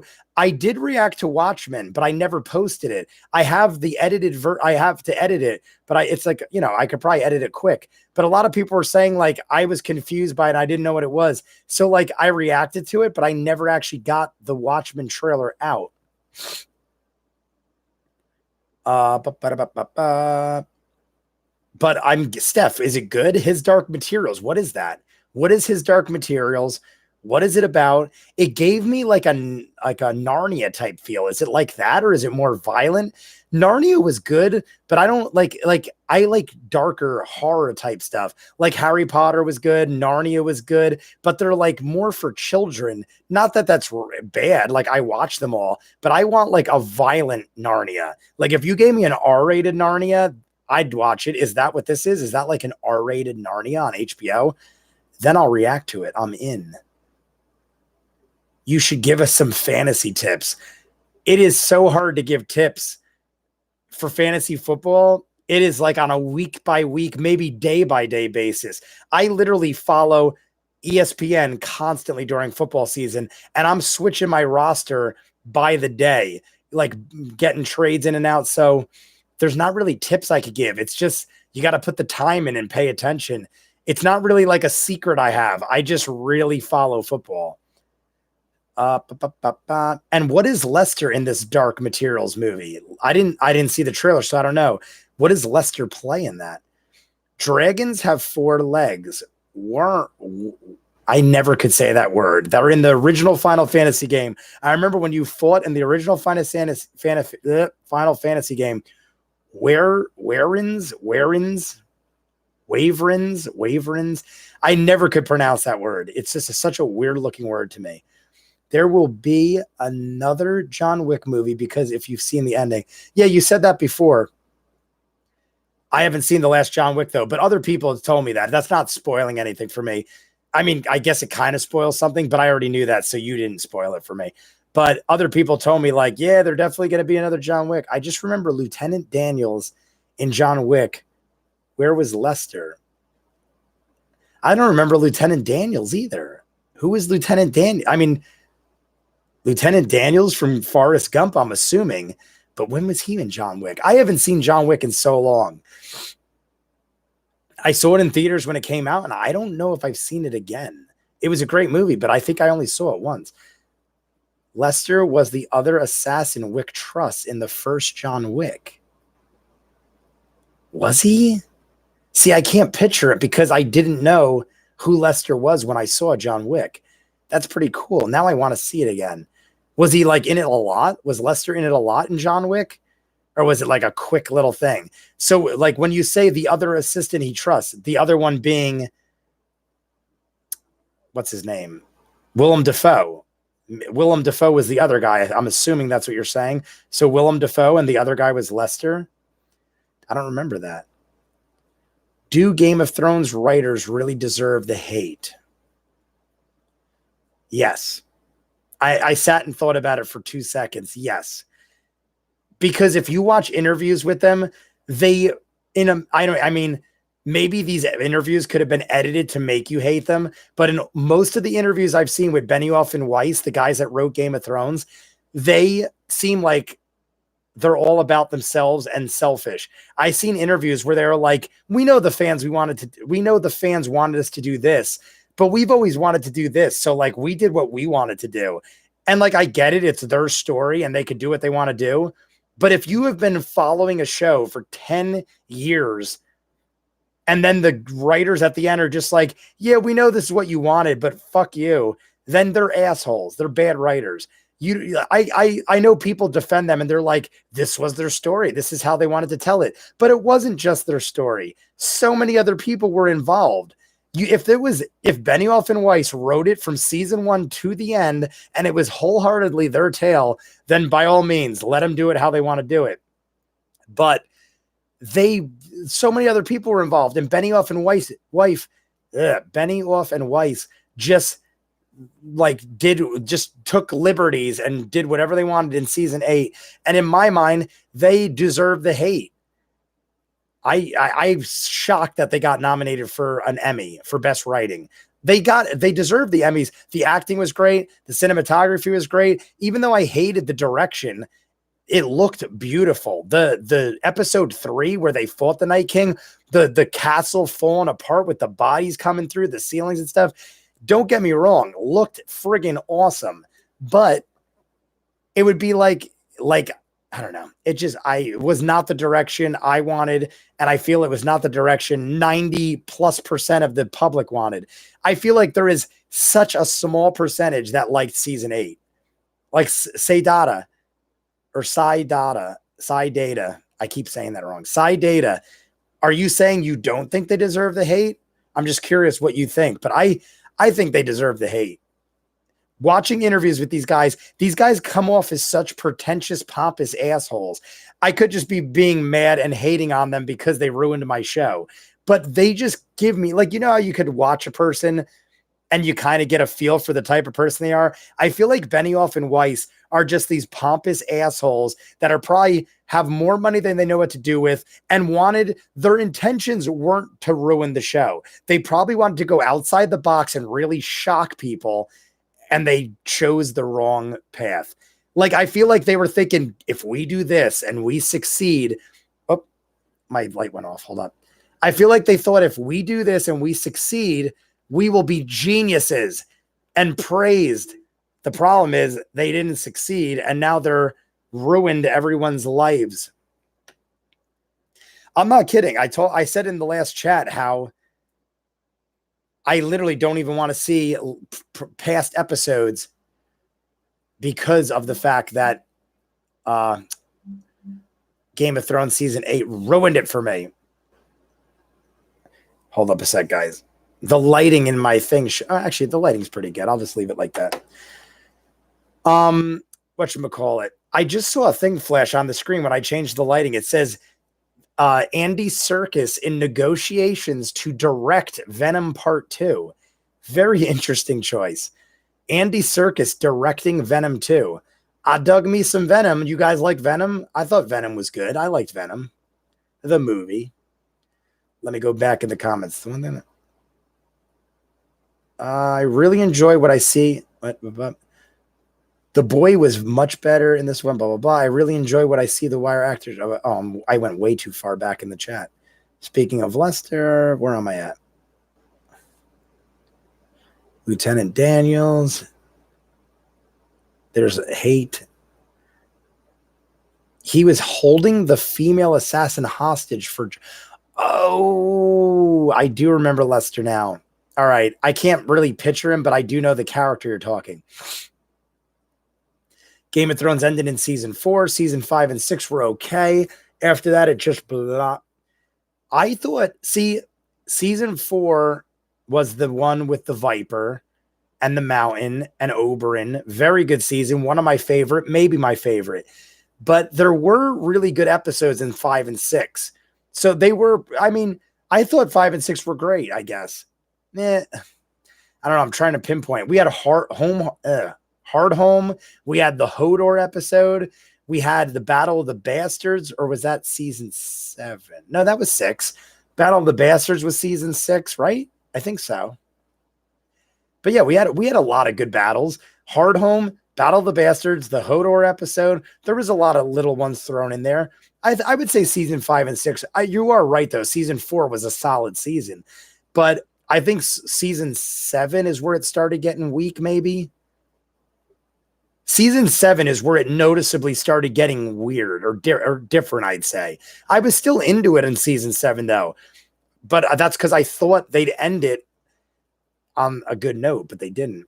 It's a fantasy show. This is going back to his Dark Materials. It's a fantasy show. Did you ever see that movie, The Golden Compass? It's based on the same books. I actually never saw The Golden Compass, but now that you mentioned it, didn't have the bear with the armor? Because I remember visuals from that. And I think The Golden Compass did have the bear with the armor. I'm surprised I didn't make that connection earlier. There are hour-long videos saying yes and 3-minute text saying no. Oh. About Benioff and Weiss. What show on HBO are we talking about? Oh, Bill, what's up, bud? Bill, are you still here?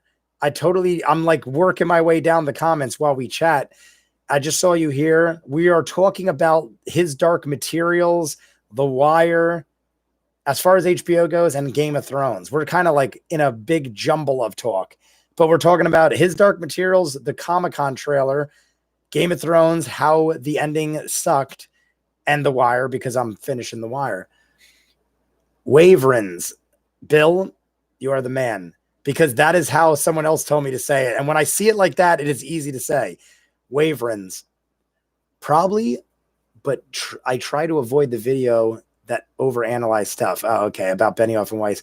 It changes constantly. Oh, you're talking about the chat. Lieutenant Daniels is the hotel clerk. Was he really? See, see, I'm surprised I didn't recognize. I probably recognized it when I saw it, but I don't remember that. I'm just waiting for the Winds of Winter. Oh, is that the prequel? Is that what the prequel's called, Seedless? The Winds of Winter? That might be the Game of Thrones prequel. Witcher is R-rated. Hopefully it has better writing than didnt. I guess I did assume it was R-rated. I mean, Data. Oh my God. I'm butchering your name, dude. But The Witcher, I'm hoping will be on the same wavelength as Game of Thrones. Game of Thrones was so amazingly good until the end. Just out of curiosity, I just thought about this.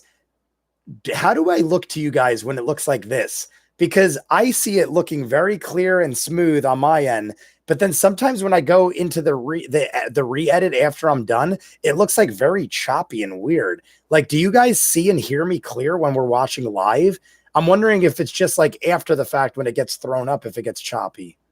But I'm just curious about that because I've noticed when I go back in, it gets very weird. Witcher's R-rated. Lester wasn't in it too much. I think that girl assassin killed him. I think you're right. Well, I was trying to avoid spoilers for other people in the chat, but yeah. All right, so it was confirmed. If you notice, I crack my neck a lot. I am always aching and paining from construction work, but I crack my body a lot. Do you think The Wire held up to the hype? Yes. Without having finished season 5, I'm on episode 2 of season 5. I definitely think it holds up to the hype. I will say, especially since people tell me season 5 isn't as good as the others, I will say I don't think it's going to be in my like top 5 of all time, but definitely in my top 10. The Wire is definitely in my top 10 shows of all time.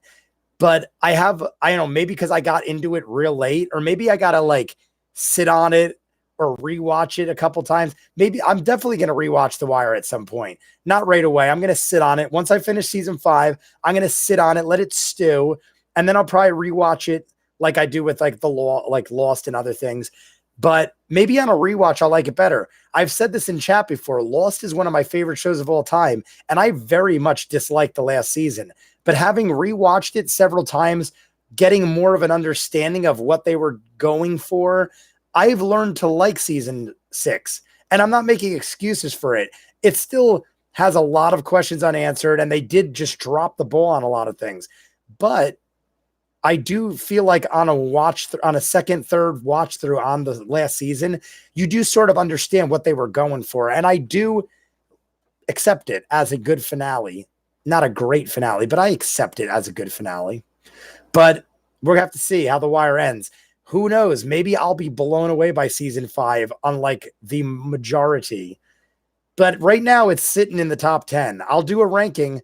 I said once I'm done with season 5, I'll take like a break for a week. Once I'm done with season 5, then I'll do a review and I'll do a final ranking on my top, where it fits in my top. But right now, it's definitely closer to the middle of my top 10, I'd say. Lost is definitely in there. Quantum Leap is definitely in there. Sopranos definitely in there. I'm trying to think. Game of Thrones would have been in my top 10. I didn't think there was any way it wouldn't make my top 10. But as a whole, if we're judging it based on the series as a whole, Game of Thrones, I hated season 8 so bad that Game of Thrones has slipped out of my top 10. I hated season 8 so bad that I can't even rewatch favorite episodes of season past because of my dislike of it. So literally, Benioff and Weiss took one of the greatest shows of all time out of my top 10. So it goes to show us one season could make the difference. So maybe The Wire will blow me away in season 5 and it'll jump to the top. But Lost, Sopranos, and Quantum Leap, believe it or not, because I grew up with Quantum Leap. I'm sorry, but Quantum Leap, one of my favorite shows of all time, it will never get out of my top 10. I am in love with that show. Al is one of my favorite characters of all time. Al, the hologram in Quantum Leap. I love Scott Bakula. Don't get me wrong. He's great. But Al is like on par with Ben Linus from Lost. Literally, Al and Ben Linus are in like the tops of characters in movie and television of all time in my mind. Back to the chat. I go on a rant, guys. Let's see where we left off. Do you think The Wire held up? They like the money. B&B said they, and what? B&B said this about story themes. Themes are for 8th grade book reports. Who's B&B? Why am I'm missing something. B&B. I'm thinking it's Benioff and Weiss, but that's not B&B. Who's B&B?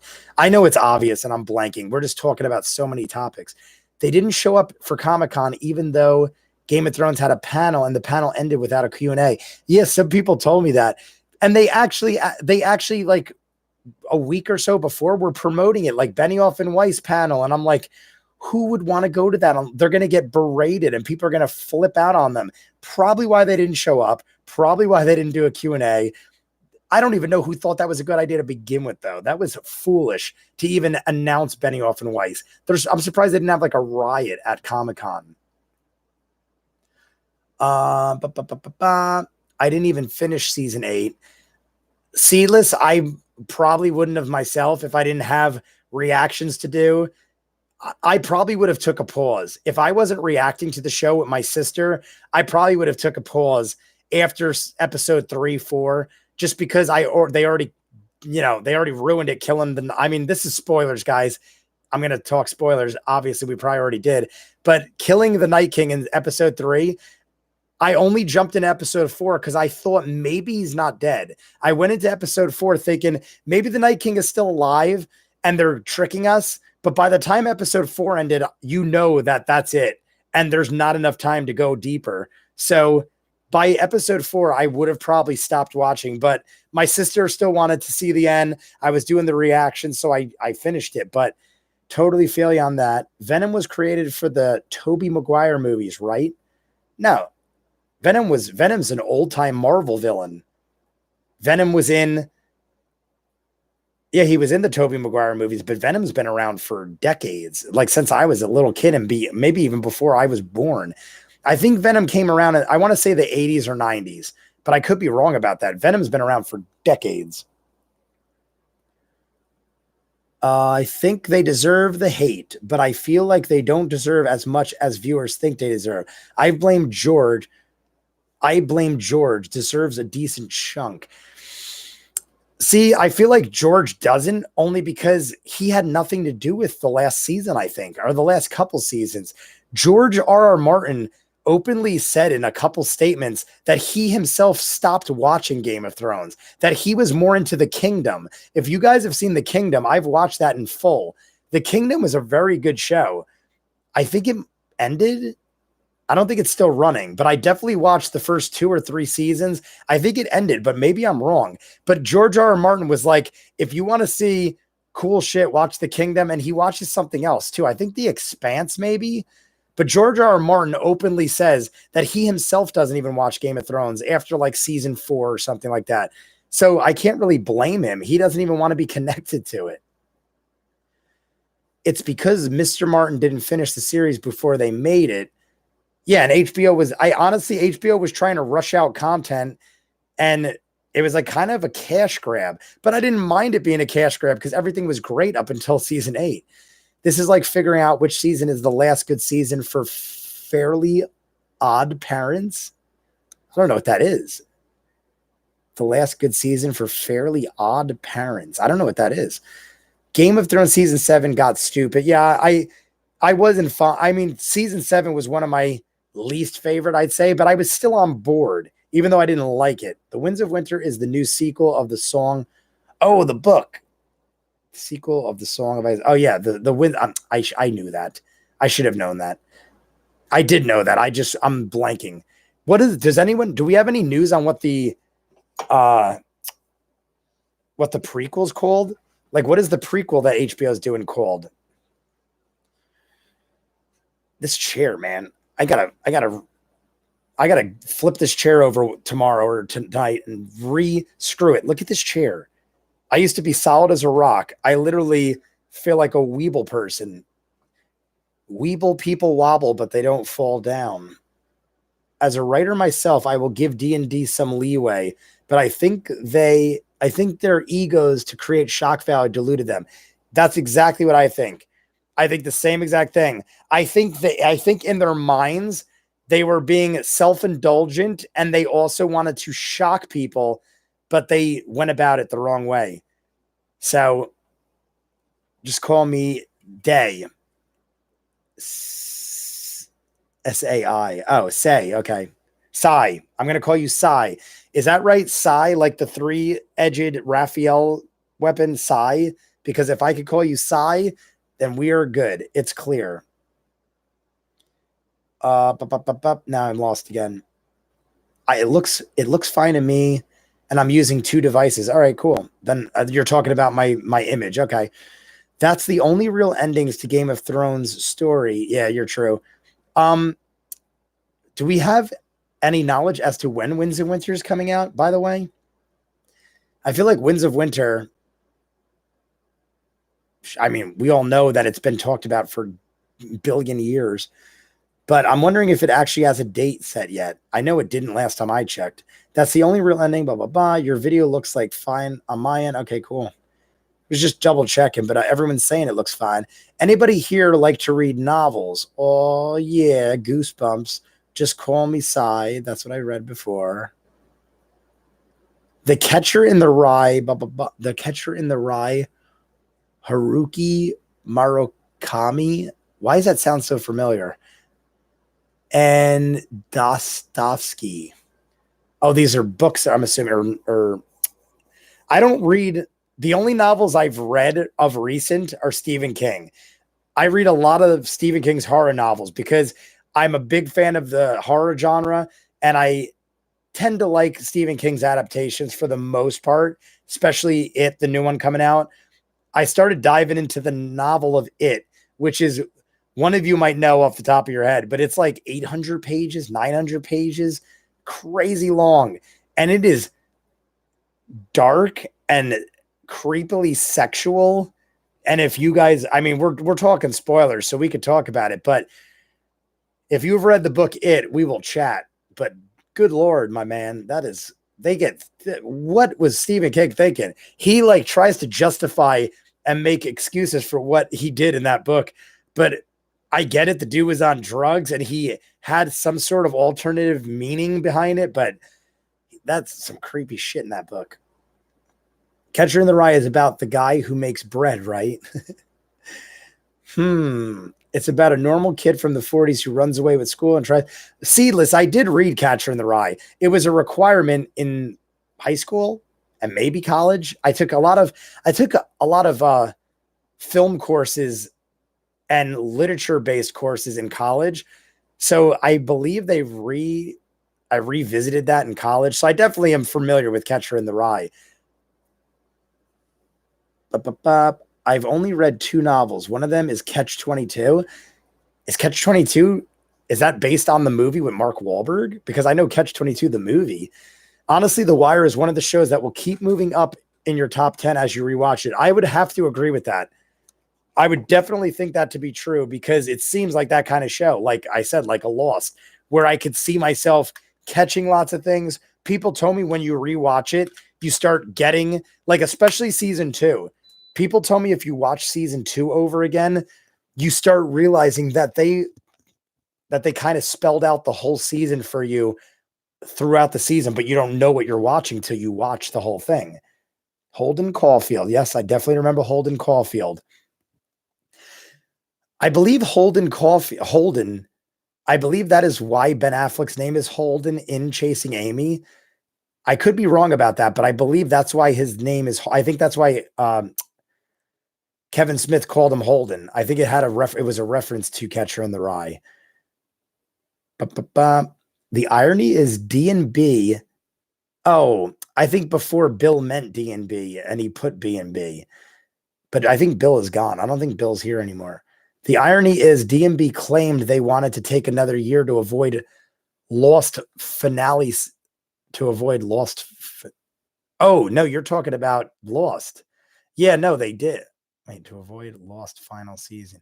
Yeah, I think that's what you're saying. I was going to say, because Game of Thrones, HBO offered Benioff and Weiss they were like, we'll give you 2 more seasons. And Benioff and Weiss was like, no, we just need 1. But you're talking about Lost. I do remember that. They definitely rushed Lost. Why did they rush Lost? I feel like maybe viewer ratings were going down. I'm not really familiar. I used to watch Lost live every week. I would have Lost parties. Groups of us would get together, and I don't remember why they stopped it. Like, was there a reason? Did the actors want too much money? I'm not really familiar with that. I've watched it a million times, but I can't really pinpoint why they ended Lost so abruptly. It might have been actors' pay, might have been actors wanting to move on to other projects, but oh my God, I feel like they could have ran with that show forever. I would get like 10, 20 people over my house every week to watch that show. So it definitely had a following. Did you like Blackshot? What is Blackshot? I don't know what that is. The reason I said George deserves it because he had 2 decades and felt like he should. All right, I could see that, Sai. I could definitely see that being an issue. You're right. If had he not dragged his feet with making the books, then HBO would have had something to go off of. You are right about that. He did drag his feet. And then it's almost like out of spite, he delayed it even more once the show, like he knew, like you're saying, he knew the show was approaching where he was at. He could have like played ball and finished the novel. But I mean, it's his business, I guess. Like if the dude don't want to finish his book, you don't have to. But you are right. I guess some of the blame could be put on that. That's the thing, though. If you have created something so great and a lot of people are waiting for it, you're going to become stressed and out. Yeah, that's kind of what I was saying, Silas. Good point. You have to do the best you can. Yeah, maybe like it's almost like he had an idea in his head and he got to a certain point, and then the hype became so big that he like didn't like, I guess he kind of like sat back like, what do I do with this? I could see that becoming very intimidating. Remember Rage by Stephen King about a guy who went on a school shooting? No, that one I don't. Is that a book or a movie? Rage. Maybe I do kind of remember that. Is that a book based on him and a movie's based on it, or just a book? Because that sounds, is that newer? Because that sounds like something that would be more recent content, like more relatable to today's world. Sai, okay. That's your name from now on. Thank you for the abbreviation. I usually, once I see you in chat for a certain amount of time, I try to abbreviate your name. Like I call seedless watermelon seedless. I don't know if I asked you if that's all right, but it's easier than saying seedless watermelon every time. Like, can you believe someone actually? I call him, can you believe? Steph, I call Steph, but her name is Stephanie. Clearly abbreviated just to quicken our chats. I'm trying to see where we left off. Yep, you pronounce it. Same thing with Takihiko. Oh my God, I cannot pronounce these names. They don't know how to finish their story anymore. What are those guys involved in writing, Seedless? The two Asian names you mentioned. Catch 22 is overrated. How long are you going to be on? Great one, kid. I usually, honestly, sometimes I ramble. Like I've been on for 3 hours. I've been on for 5 hours. I could run with this for probably another hour or so. I do eventually have to leave. I don't know who was here when my sister visited. My sister visited before for like 5 minutes. She left because it is her birthday. She came in to give me water because I was dying and I didn't feel like running over. My sister lives with me, but it is her 30th birthday. So at some point, I got to shoot over to the bar for a shot and a beer, but it's literally not even 5 minutes. I could walk to the bar she's at. It's like very close to my house. So I'm not concerned with that. I took her out for dinner yesterday. We went and saw a movie, stuff like that. Or no, we didn't see a movie. I saw a movie, but I took her out to dinner. We did some stuff already. So it's I'm not rushing to go there. I'm back. Hello, Steph. I didn't know you left. How long are you going to be on? Catch 22 follows a platoon in the military, and it's written like a war journal. Is it the same Catch 22 that Mark Wahlberg was in? Because I know that movie came out. I haven't seen it. Anybody here like to make plot scripts for TV shows? I honestly have ideas all the time, but I never take the time to write anything. I have ideas all the time for TV shows, and then I forget them. I should write them down because I think I feel like I come up with all the television I watch. I feel like I come up with some good ideas that people have never touched on, never done. But then I'm like, I got so much between this and I do 2 jobs. I don't have time to even sleep. So like to write scripts or something. I do see a lot of people doing that now, though. A lot of the movie shows I watch and the reactor shows I watch, they're all writing pilots and stuff like that. Like a lot of people are trying to get into the world of movies and television. I get it, but I'm more into this. I like to just like, I'm into the talk show type thing, like a radio show. I'm more into this kind of stuff, like interacting with people on a live basis. D&D tried to cram 2 seasons worth of story into 6 episodes, and it was a train wreck. What are you talking? D&D. Are you talking about Lost still, Steph? I'm the D&D thing I'm getting confused with. Is that I can't think of their names. I think it's Lost, the Lost guys. For some reason, Darabont. I don't know. I have so many names in my head. I won't remember until I see someone write it. I want to make it big. Oh, you want to make it big in television? Seedless. Is that what you want to do? Is that what you're trying to do? You're trying to become like a writer or like I'm guessing a writer. Or are you a writer? Maybe you are a writer, but you're not as big as you'd like to be. I feel like you are very involved in the world. You know a lot. You're very informed. The filler episode about why that guy had a tattoo was their way of asking for a definitive series end date. They didn't want the show to go on forever. I think you're still talking about Catch 22. So many different chats are going on. Honestly, imagine working for 8 years. I am sure there might be some writing fatigue in play. Yeah, you're right. First 4 seasons, though, they had it all in the books, which would explain why the first 4 seasons were pretty solid. After Stephen King found out, I mean, think of it this way. If they're thinking about making a show off a book, the book's already got to be great. So being as they already had books for the first 4 seasons, it only makes sense the show was great because they would have never even thought of doing a show if the book wasn't great. But then after that, they had to go off on their own. So it makes sense that up until the books ended, the show was great. Otherwise, you would have never seen it to begin with. After Stephen King found out that one of the Columbine shooters had a copy of Rage, he ordered the book to stop being printed. Really? I didn't know about that. So that you're talking a much older book. It's Columbine. That happened back when I was younger. I never heard of that one though. So is Rage hard to get? Is it still not being printed? So when they strayed away from that, their true writing showed. Yeah, true. Rage is a novella that King wrote under the Richard Bachman. It originally came out in the 70s, but was re-released to the Bachman books in 80. Why does the Bachman book sound familiar? I'm not familiar with that, but it sounds very familiar. The 2 Asian guys you mentioned before made 2 of the greatest Japanese mangas ever. Vagabond and Berserk. Definitely heard of Berserk. Saw a couple episodes here and there. Vagabond, I don't know of. Berserk had an anime in the 90s. Yeah, I definitely saw Berserk. It comes highly praised by quite a few of my friends, but I never followed it all the way through. I could literally do a reaction channel just on anime I'm interested in. But between all the shows I'm trying to finish, I can't catch up on that alone. One day I will have watched all media. No, it's physically impossible. I could change my name to something easier to read. I have a backup I've been meaning to use. No, your name's fine. I'm used to it now.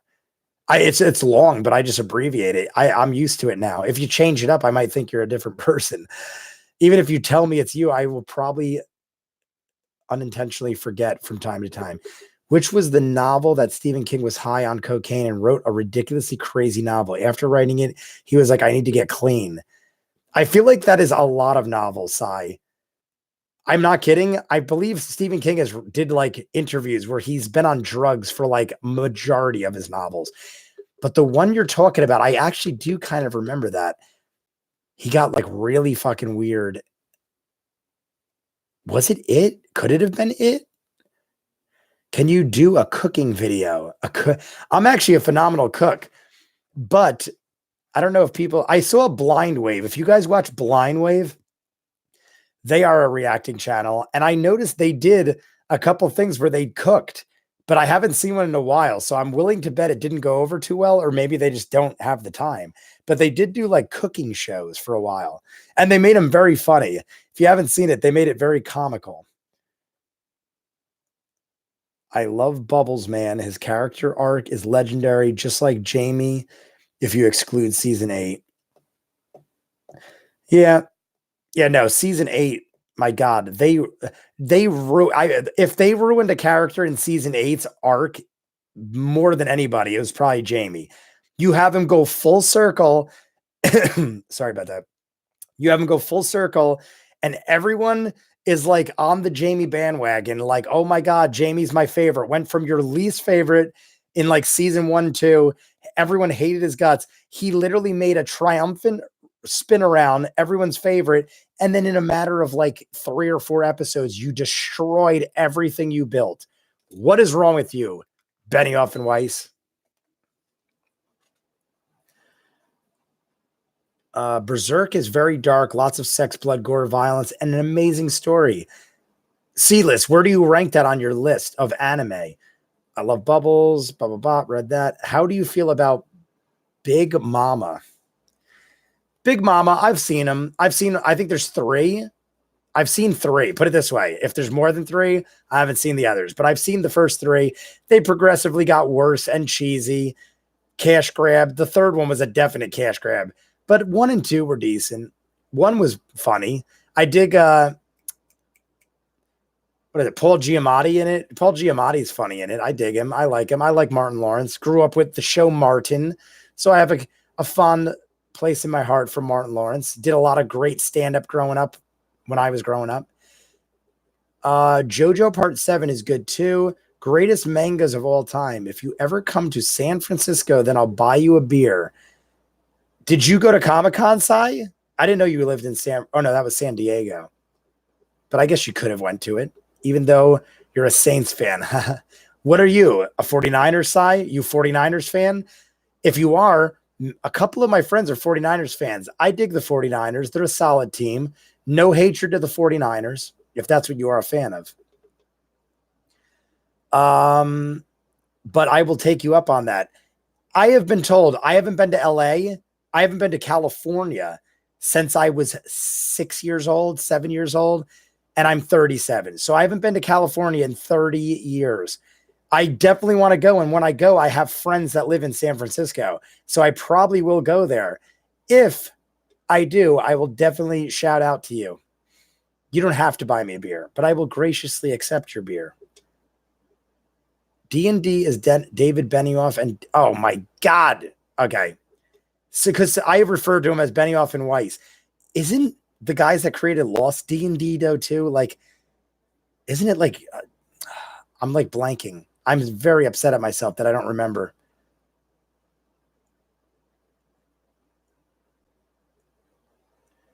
I just randomly read the bottom comment that Can You Believe said, oh, you spoiled it for Jay. But I don't know if I got to the part where whatever you're talking about got spoiled. If something is spoiling me realistically, then delete the comment. But if it's not, then I don't care. If it's a joke, then no worries.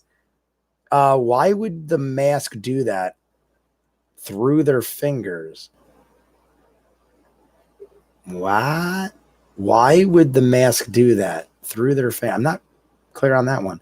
How do you feel about Kevin Spacey assault? Horrible. Kevin Spacey, here's how I feel on that. Kevin, I mean, regardless of the fact that it is a horrible thing and he's a horrible, disgusting man based on the things I've heard, but it has Usual Suspects, one of my favorite movies of all time. And now I cannot watch that movie without seeing him and thinking like, is it wrong that I like this movie now? And that is horrible when you love a movie. Usual Suspects has been in my top like 20 movies of all time for so long. And it sucks that a person does such disgusting things that make you feel guilty for watching a movie. I know people like the Michael Jackson documentary came out. I know people that will literally walk out of bars that are playing Michael Jackson music. When I went to a wake the other day and they were playing a Michael Jackson song on the radio outside of the funeral home, and people I could hear were openly saying like, oh my God, they're playing Michael Jackson. And it was like on the radio. It wasn't like intentional. They just had a radio station playing outside the funeral home and it was Michael Jackson, and people were openly disgusted just based off of how they feel about Michael Jackson now. So I could totally see people getting mad about Kevin Spacey, and I feel it too. I also was going to marathon House of Cards. I've never seen House of Cards, but a lot of people were like, if you react to that, I'm not going to watch it because Kevin Spacey disgusts me.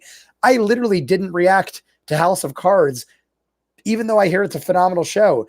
I didn't react to it because I feel like people won't watch it just because Kevin Spacey is connected to it. And I understand it. It's kind of like Louis C.K.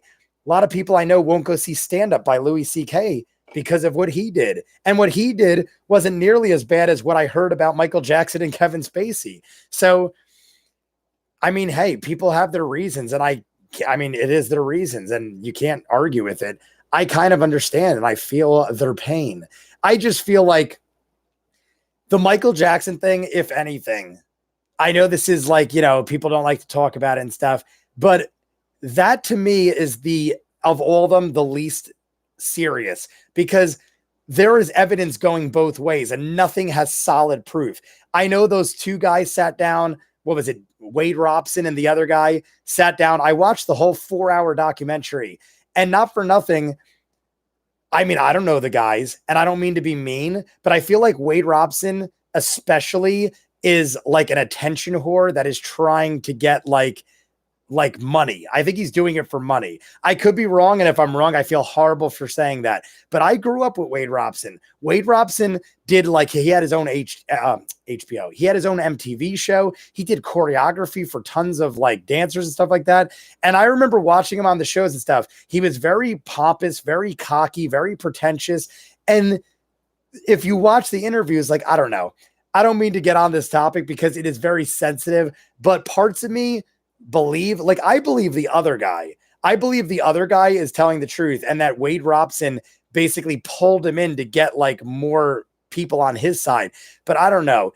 And maybe I'm wrong. And even if it is 100% right, there's no definitive proof. You have his word against a dead man. And like, I hate things like that because you're like, what if Michael Jackson is innocent? And I like I said, I don't want to like start a big thing about it, but if he is innocent, you basically like ruined the memory of that man. But if he's not innocent, then by all means, you need to broadcast that and have that man's legacy tarnished. But it's like you never know who's ever going to know the truth unless a video comes out like flat out showing it. And don't get me wrong, Michael Jackson said and did a lot of creepy shit. So I get it. I just don't know if it went to the extent or as far as they're saying, but we'll get off that topic for now. But regardless if he did it or not, I think it's a little crazy that people walk out of bars when his music's playing. I understand it's like, I don't want to give him recognition, but it's like a jukebox or a radio. It's not intentional. It's not like people are going over and going, I think Michael Jackson's innocent. I'm going to play his whole album. Like, people aren't doing that. People just love his music. His music has been around my whole life. I grew up with Michael Jackson. I'm not going to stop listening. Like, I have countless Michael Jackson songs that are my favorite, dozens and dozens. I'm not going to stop listening to Michael Jackson because he's a creeper. I mean, there's tons of creepers. What, am I not supposed to watch any movies dealing with Kevin Spacey now? Or what's the other guy? Harvey Weinstein. Harvey Weinstein has made probably hundreds of movies and television shows. You can't not, what are you going to not watch Harvey Weinstein?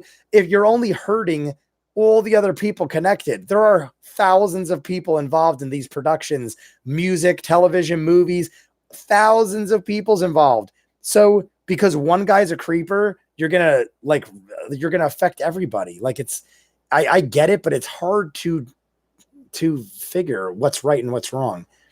Joe, I'm going to go back to the comment. I'm getting off that topic now. Went on a rant. Got to catch up. JoJo is just Iraqi discovering himself sexually over the course of 30 years. Did you find... Oh, what'd I do? Uh-oh. I went way down. Oh, did you finally see it or read it? Who and what? Are you the same guy I talked to JoJo a while ago? Richard Bachman was a name that King wrote under. Yes. That's why I know it. Richard Bachman was the name that King wrote under. He wrote Thinner and Bachman back. Yeah. Now I remember. Bill is back. Every time I catch up to Bill's comments, I feel like he leaves. Bill, if you're still here, sorry I keep not catching up in time. I go on little rants. I'm all hyped up on Monster again. I was half asleep and now I can't stop talking. Yeah, I mentioned Coco Jumbo. Yeah, they were talking about, I remember you guys talking about that last time. Tyrion did nothing for a few seasons. Yes, that's right. Wasn't there one whole season where Tyrion vanished? I'm pretty sure one whole season Tyrion was gone. Have you finally watched JoJo? I haven't watched JoJo. I definitely want to, but I haven't. I'm still trying to catch up on Stranger Things. Once I finish Stranger Things, here's what I'm going to do. Once I finish The Wire, which will be in a month or so, I'm also going to finish Stranger Things this week. Adventure Time's not a problem to get up. I got to finish Deadwood. I'm going to start getting really serious with Deadwood. But once I catch up on all those and The Wire's done and Stranger Things are done, I'm going to start finishing Misfits and infusing other things. I really do like Misfits.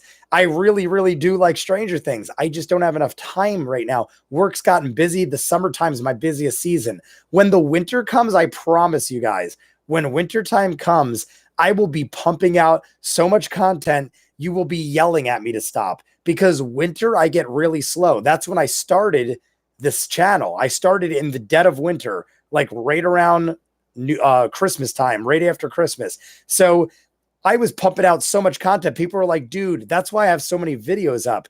But in the summer, I become so busy that I can't keep up.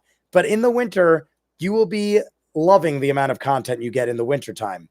And I can't really go out because I live in a mountain area. I constantly am snowed in. So you will definitely get your share of content then. Have you finally watched JoJo? I started reading it yesterday, but I've been spoiled on a lot of shit. I somehow don't know. Dio becomes that with the stone mask. Yeah, he turns into a gay vampire. I don't know. Oh, man, you just spoiled it for Jay. Oh, that's what was spoiled. Nope, LOL. Guys, honestly, by the time I get to JoJo, I probably won't even remember that. But I kind of don't even understand it to begin with because I've never seen it. So I won't inquire because I don't want it to be spoiled. But odds are I won't even remember that. I mean, you find out 3 chapters / episodes in. Oh, okay. It happens really quick. JoJo Part 7 is the best part, so don't stop reading, man. Niners and Raiders. Sai, my cousin, massive Raiders fan. One of my best friends, massive Raiders fan. So I'm definitely on the Raiders bandwagon. If I wasn't a Saints fan, I always root for the Raiders. I think they're a solid team. I love the badass reputation they have, but for the most part, they're always a decent team. They just got rowdy fans and stuff like that. 49ers, solid team. I've always liked the 49ers. Never really hated on them. Raiders, 49ers, solid in my book, dude. JoJo Part 7 is one of the greatest mangas of all time. Rella Mozzarella. Separate the art from the artist. I have to do that as a wrestling fan way too much times. Bill, they played the Thriller album in my preschool when it was a new release. There's how far back. Yeah, like I'm 37. I literally here's a little throwback to my life. I grew up in Elizabeth, Newark area of New Jersey, born there. I was born in Elizabeth, born in like the border of Newark, Elizabeth, raised there. My father and mother owned a bar in Elizabeth. If you're familiar with the area, back in the 80s, they owned a bar called Ray's Place. My dad's Ray. He owned a bar for like 5, 6, 7 years. And I lived in the apartment above the bar with my parents, and they would work downstairs. They busted their asses, working 24 hours a day, basically, bussing the place, waitress, bartending, bar backing. My dad was the bouncer. My dad's a big dude, was a power lifter back in the day, could bench like 600 pounds. So my dad was a scary dude, grew up in Newark and Elizabeth his whole life. So he was an intimidating figure and ran a bar. Him and my mom basically did it all. They hired waitresses and stuff like that, but they ran the whole show themselves, made a bunch of money, and then moved up to the mountains and started a construction business. And that's what I run now. I run my father's construction business. So thanks to my father, I'm in the position I'm in now where I don't really have to worry about things like that. But I grew up in Elizabeth, Newark till I was like almost a teenager. Then I moved up here. But basically my point being, I don't know what my point was. It scrolled up and I can't remember what I was talking about. Oh, the point being, in the bar, constantly Michael Jackson played. I grew up, like, think about it. My parents owned a bar in the early 80s and I was a kid. Michael Jackson was all I heard. Everyone would come in and it was like constantly on repeat.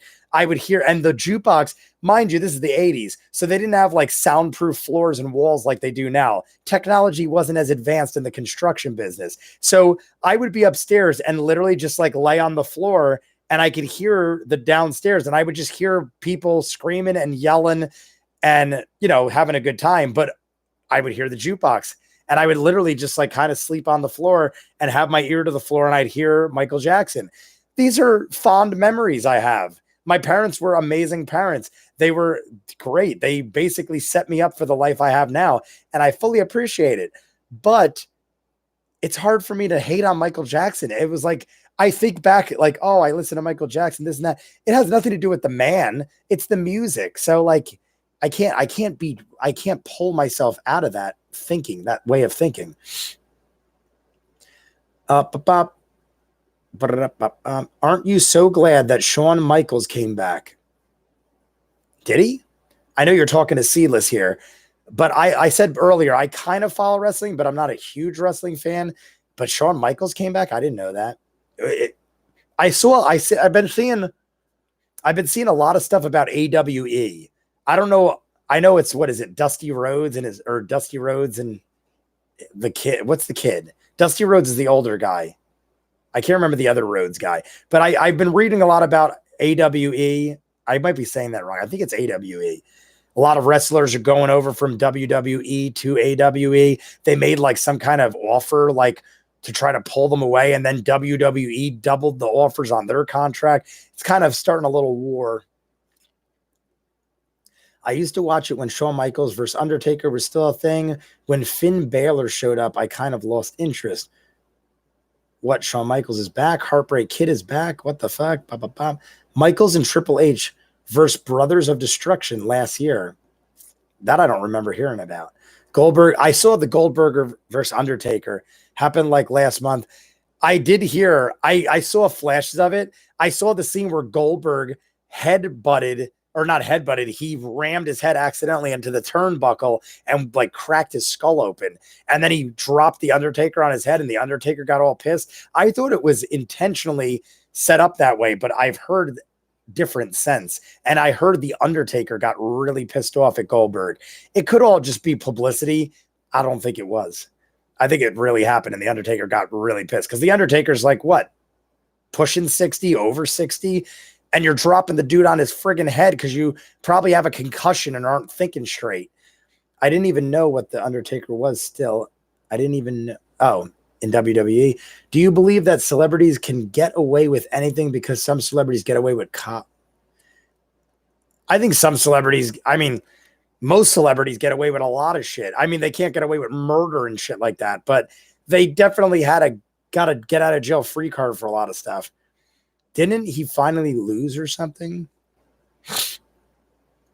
The Undertaker, I forget who won. Yeah, I don't remember who won it. I think it was, I think the Undertaker beat Goldberg. Didn't he finally lose or something? To be honest, after how horrible the botches were in that match with Goldberg, a lot of us wish he wasn't. Yeah. Honestly, that was I saw the highlights of that fight. It was pretty dismal. Undertaker's WrestleMania streak was broken at 21-1 by Brock Lesnar. I dislike Brock Lesnar. I used to watch him in MMA. I think he is way too cocky and clearly on roids. And he talks so much shit about how he's like such a badass. He cheats. Anyone that does steroids, I don't respect. And clearly that dude does steroids. I've lifted weights my whole life, done construction my whole life. No one gets that big. I don't care genetics or not. No one gets that big unless they do alternative drug usage. And Brock Lesnar, for a man that like all the guys in MMA and stuff, granted, I think he even got banned from MMA at one point for steroid use.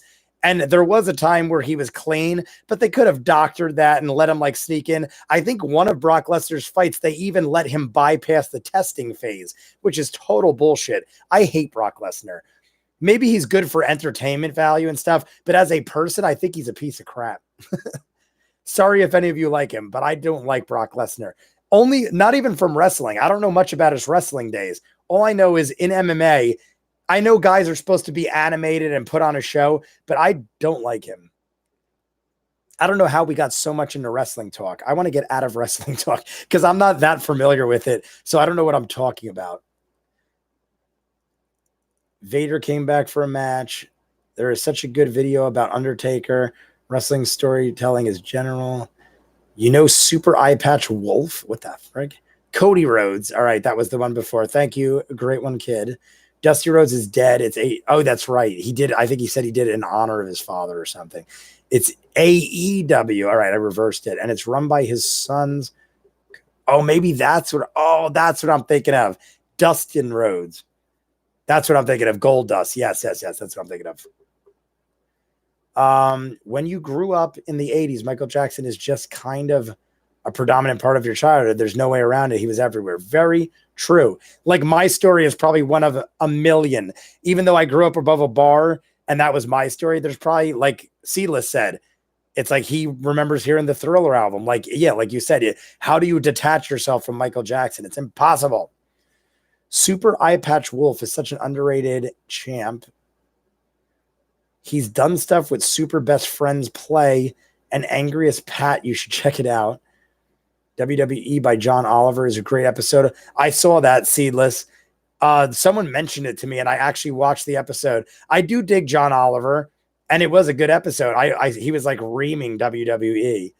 Super Best Friends Play RIP. Super Best Friends did a series called Rustlemania, and the cameos are insane. No one right now likes Brock. He tested positive for estrogen blockers before his match with Mark Hurt, and they still let him in. Yeah, see, he's like a piece of shit in my mind. I do not, for no reason, like, I don't know him personally. I've never met him. He never shunned me as a fan or anything like that. But I don't respect people that cheat and then are cocky about it. Like, I don't respect anybody that goes like, I'm stronger than you. Look, I could bench 600. Yeah, because you pumped yourself full of drugs and you'll probably become a crippled and die at a young age because you filled your body with like foreign substances. So like, I mean, I don't understand. Like I just saw, I'm very big into like weightlifting. I told you guys, but I hurt my arm years back. I can't do powerlifting anymore, but I'm very into World's Strongest Man, stuff like that. And whatchamacallit? I totally forgot. Oh, there was a documentary on Netflix about Ronnie Coleman the other day that I watched. The dude is like 50 and he can barely walk. He walks like a polio victim. Like he has like the crutches and he literally has to drag himself around. And he's had like a dozen back surgeries, knee surgery, stuff like that. And the dude is 50. It's like he destroyed himself because Lord knows he was on steroids. Nothing. It was like a 2-hour documentary and I don't think they ever really dove into the steroid use aspect of it. But Ronnie Coleman clearly was using steroids. The dude's arms were this friggin' big and he could curl like 200-pound dumbbells and whip them like they were friggin' like hotcakes.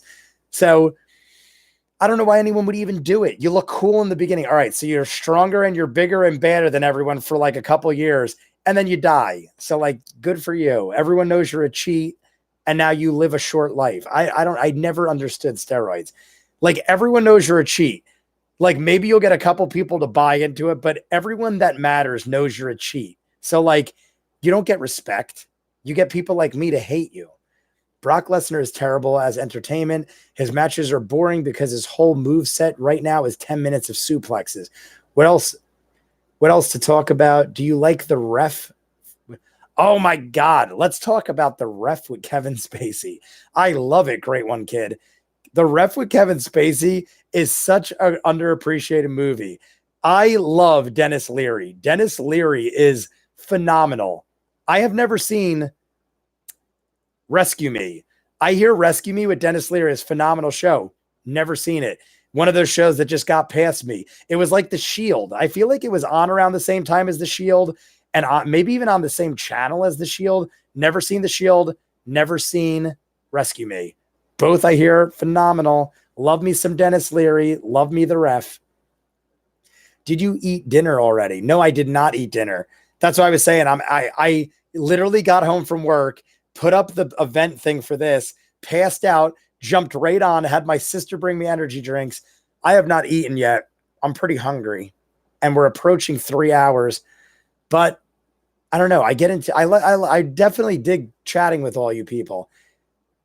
It has become a thing I look forward to. So I'm all right. I don't need to eat yet. Reminder: Brock Lesnar publicly stated he hates gay people. Is that a true thing? That I've never heard, but that makes him a bigger piece of shit than I already thought he was. I can't, why would you even say that? Even if you did hate gay people, why would you go on and be like, I hate gay people? Like, what are you gaining from that? Like, just to be an asshole? Like, he's just a bad person. Like, I just hate Brock Lesnar. Did you see The Wrestler? Yes, I did see The Wrestler many times. Huge fan of Mickey Rourke. And I love the movie The Wrestler. Huge fan of Mickey Rourke. Darren Aronofsky movies are good. I definitely know that name, but I'm blanking on what he's made. I know the name and I know he's made good movies, but for some reason I cannot think of a single one off the top of my head. If you want to mention some, or is that The Wrestler? Oh, that is The Wrestler. I literally just realized that, Bill. Sorry. As you were typing it, I'm like, oh, wait, what am I talking about? It's The Wrestler. I know he's done other big time films, though. Have you guys seen Dear Zachary, a letter to a son about his father? No, I've never heard of it. When did it come out? Can you believe? When did it come out? Who's in it? And is it a documentary or a film? The ending made my heart break. C-list. The ending made Dear Zachary's twist made me fume. C-list. When you said the ending made my heart break, you mean The Wrestler or the Zachary movie? Because The Wrestler had a sad ending too. One of the greatest documentaries ever. Really? It's a documentary then. I love me a documentary. How old is it? Because I've never even heard of it. Up there with Roger Moore and The Act of Killing. Seen that. I'm making a script right now based off of The Act of Killing. Do you like Donald Trump? I don't love Donald Trump, but I don't hate on him like most people. A lot of people hate on Trump. Hey, I feel like the country is better than it was before. I don't like to talk about politics, but I definitely think the country is better since he came in. So whether he's good as a person or what have you, I don't hate him. If he did something to fuck with my life, I would hate him. But so far, I don't know. I have no reason to dislike him. I'm not like friggin' praising the dude. Will you do a live stream tomorrow? Great one, kid. I usually only do Fridays, and honestly, I end up doing it for hours, like you see. I don't mind it, but I think tomorrow and Sunday, I am gonna not leave my house. I'm gonna catch up on everything I got to do. As far as I remember, I have nothing to do tomorrow and Sunday except maybe go see Once Upon a Time in Hollywood again with my sister.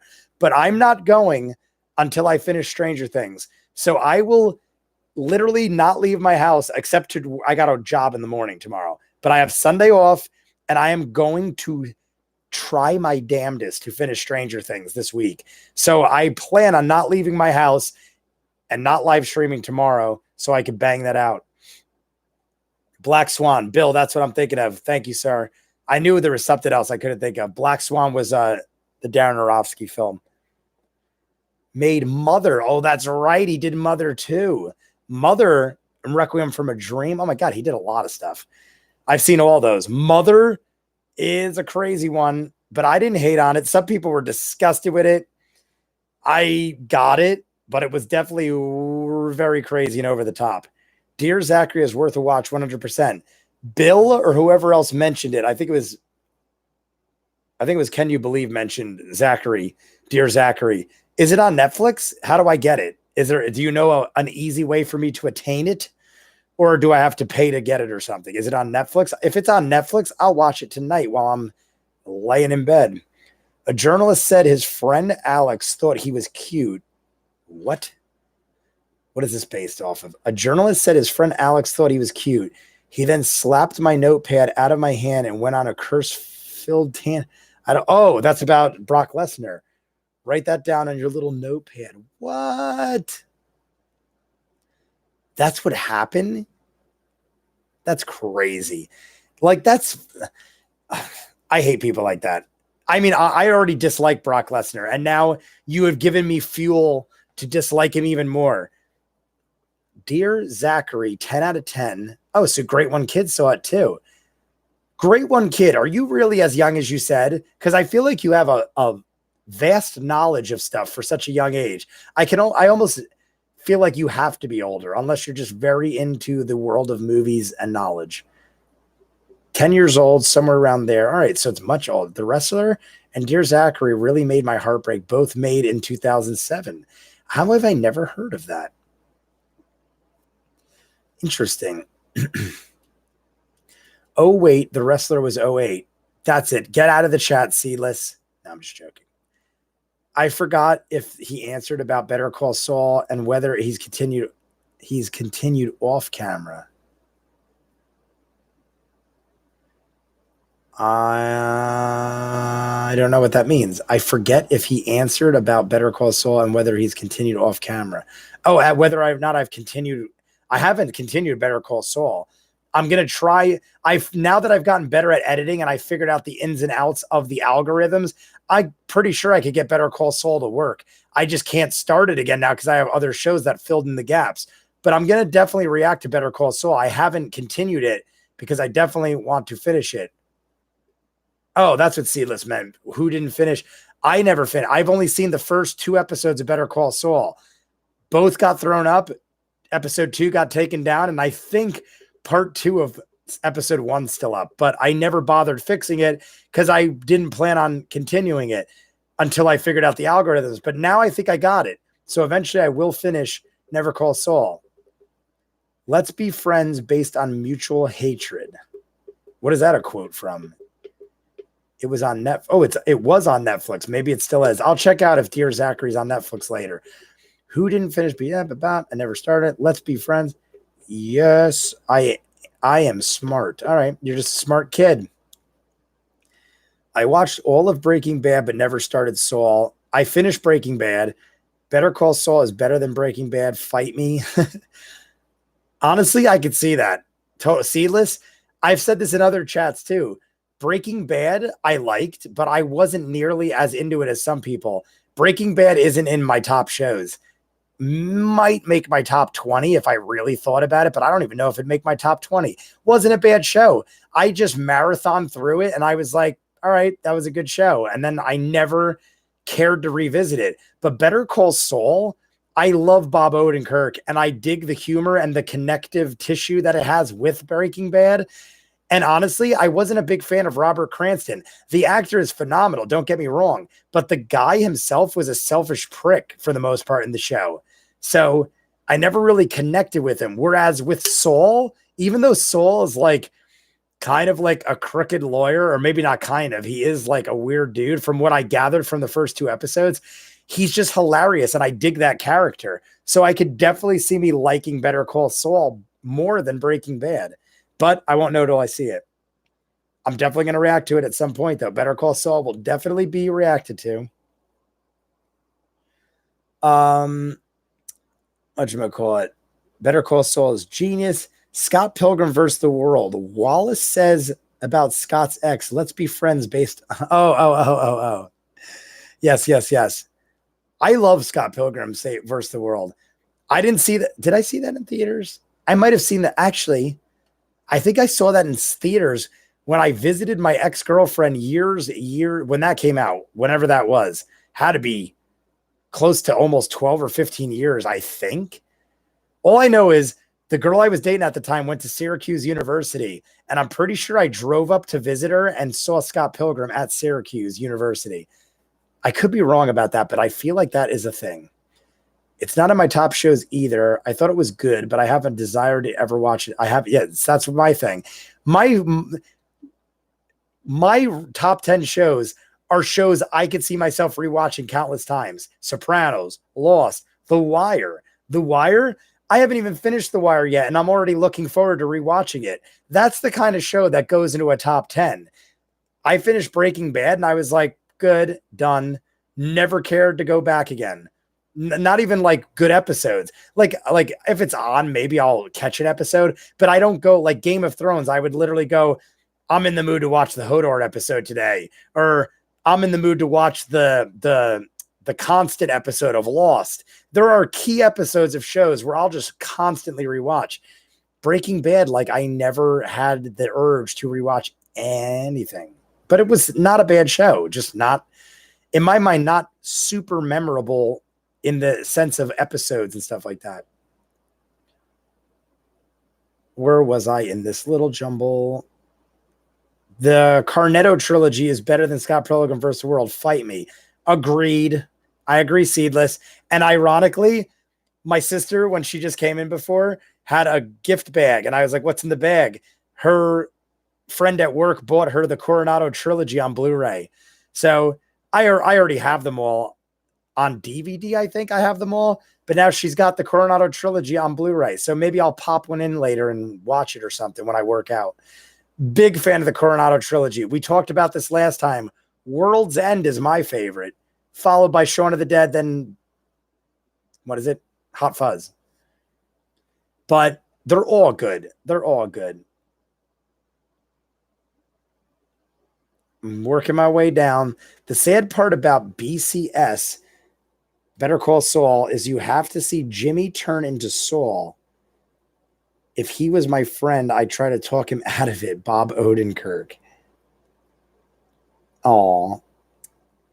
I would agree with that based on Hot Fuzz alone. Yeah. That's the thing. You're taking three great movies and comparing them to one Scott Pilgrim.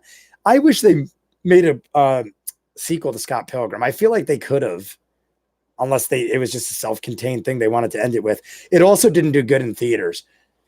I remember Scott Pilgrim did not do good in theaters. It was like an in and out, but it's become a cult classic. And I did not read the graphic novels.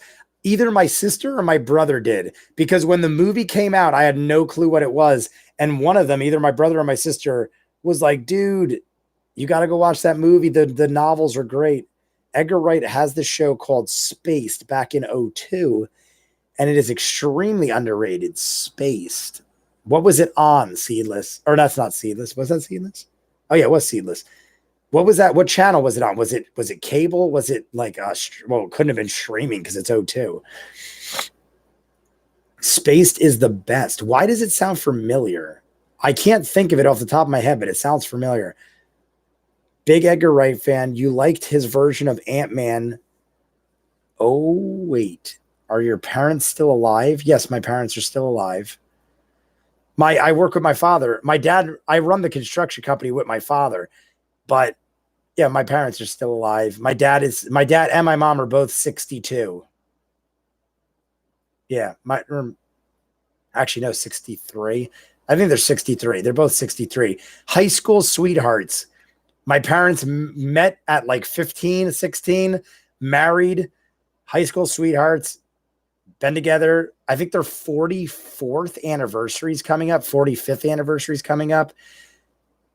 What the fuck? So depressing. That's a rough one, dude. Will you have a Patreon? The Nikki Nux 22. What is up, the Nikki Nux 22? That is a new one I have not seen.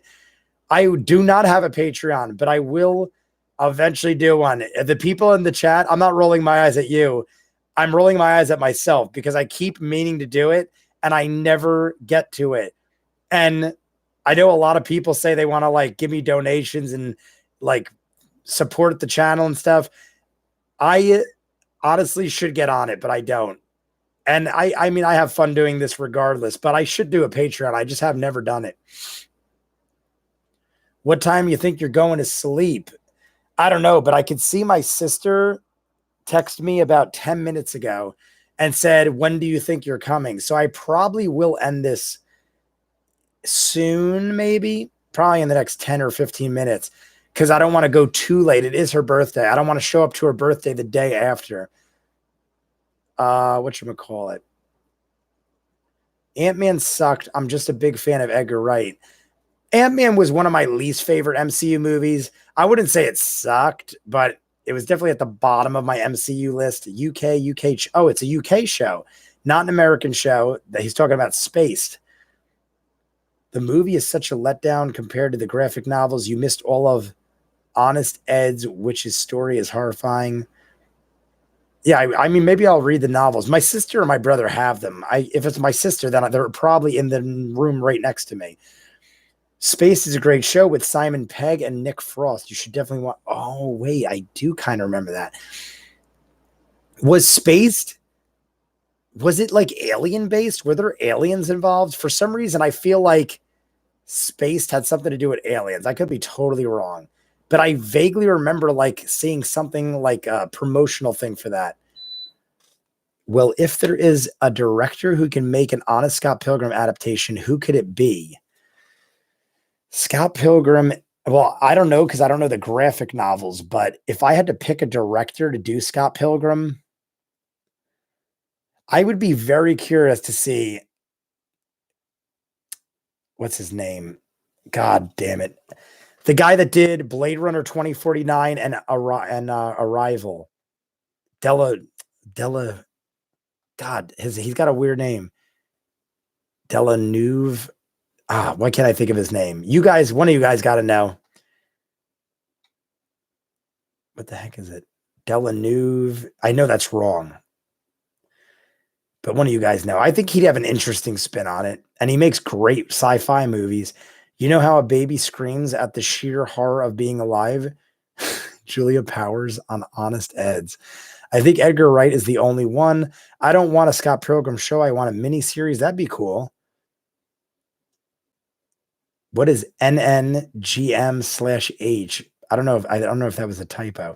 Space has a lot of pop culture references, no aliens. The novels have black and white paperback versions and full cover hardback versions, which are pricey. Have you seen Air Force One movie? Yeah, the Air Force One with Harrison Ford. Yeah, I've seen that. The director, it's a good movie. Definitely. I mean, not nothing I go back to, but definitely good. The director is good. He did Sicario also. Yeah, no aliens. Maybe you're thinking of Paul. That's what I'm thinking of. You're right. I'm thinking of Paul with Simon Pegg. That's what I don't know. I don't know why I went to Spaced, but I wonder how easy I could access Spaced. Do you think Spaced is on Netflix or some streaming service? And how many seasons and how long are the episodes and how many episodes a season? All these are important facts on how soon I could get to it. Michael Cera is an accomplished musician, and apparently he had to learn to suck from Scott Pilgrim. Michael Cera's wife is such a good musician. I didn't know Michael Cera was married. Who's Michael Cera married to? I mean, I guess that makes sense. He's in my mind, he's a kid because I remember seeing Superbad, but that was 15 years ago, probably. Joanna Newsom. Is she just a musician or would I know her from something else? Greatest harpist in the world. Really? That's interesting. What time did you get on? What time did you get on? It has been 3 hours and 14 minutes. I got on, mine says 3 hours, 17 minutes. So when you wrote that, you're probably right. I'm probably going to end it at 3:30, guys, just so I could shower and get to the bar by 11. It's only, like I said, it's right down the street, but I'll talk for another 12 or 13 minutes. You got anything else you want to talk about? Things coming up, things this weekend? Definitely getting Stranger Things out. Definitely getting episode 2 of The Wire. Hopefully I finish Stranger Things and then I could get back to Deadwood on Sunday. I feel so bad for the Deadwood people because I don't want to slack on The Wire because I'm so close. So I always end up neglecting Deadwood to get things like Stranger Things done. Whenever a new show drops, like what was the last one I did? I did something else a month ago, and I neglected Deadwood. Oh, Cobra Kai. Whenever a new show drops that I really want to see, I want to marathon it before I get spoiled. So I end up neglecting Deadwood because The Wire is more of a priority. But I'll eventually get to it all. I know a lot of people keep saying like, oh, you're not going to finish Deadwood, are you? I wholeheartedly am going to finish Deadwood. I like Deadwood. Michael Cera is also a great voice actor. Current, I was wrong. I was thinking of Andy Samberg. I don't know what that's for. Michael Cera's wife is a good musician. Current, I was wrong. I was thinking, I always confuse them both. Oh, Andy Samberg is married to the musician? Now I'm confused. I always confuse them both. How does King Crimson work? What the heck is that? What is King Crimson? Teach us how King Crimson works. What does that mean? King Crimson. You are going to the beer for your sister. You are going to the beer. I am going to the bar. My sister is turning 30. If you weren't here before, she is literally less than 5 minutes down the street celebrating with all our friends and her friends mostly, obviously. But we have a lot of the same friends. And I have to go and at least say hi and make an appearance. So I will be having a beverage, probably one, because I have work tomorrow. I got tons of stuff to do. And I don't drink like I used to. If this was 5 years ago, I would close out the bar and probably tap one keg and have a bottle myself. But those are the days of old in Jay's life. Spaced has 2 seasons. Episodes are about a half hour. It's on Hulu and I think Amazon. Well, that's a quick watch. I don't think I've ever seen anyone react to that or anything. Maybe I'll react to that if it's quick watch. How does Golden State Requiem work? What are all these bizarre questions? What is Golden State Requiem? What is Red Crimson or whatever the heck was it before? What was it before? Or King Crimson. 6 episodes each season. King Crimson is a power in JoJo. Yeah, I don't know JoJo. Definitely gonna have to watch JoJo though. JoJo is probably one of the most requested anime for me to watch. JoJo. I'm so gassy and burpy from drinking all these energy drinks. Teach us how dirty deeds done dirt cheap work.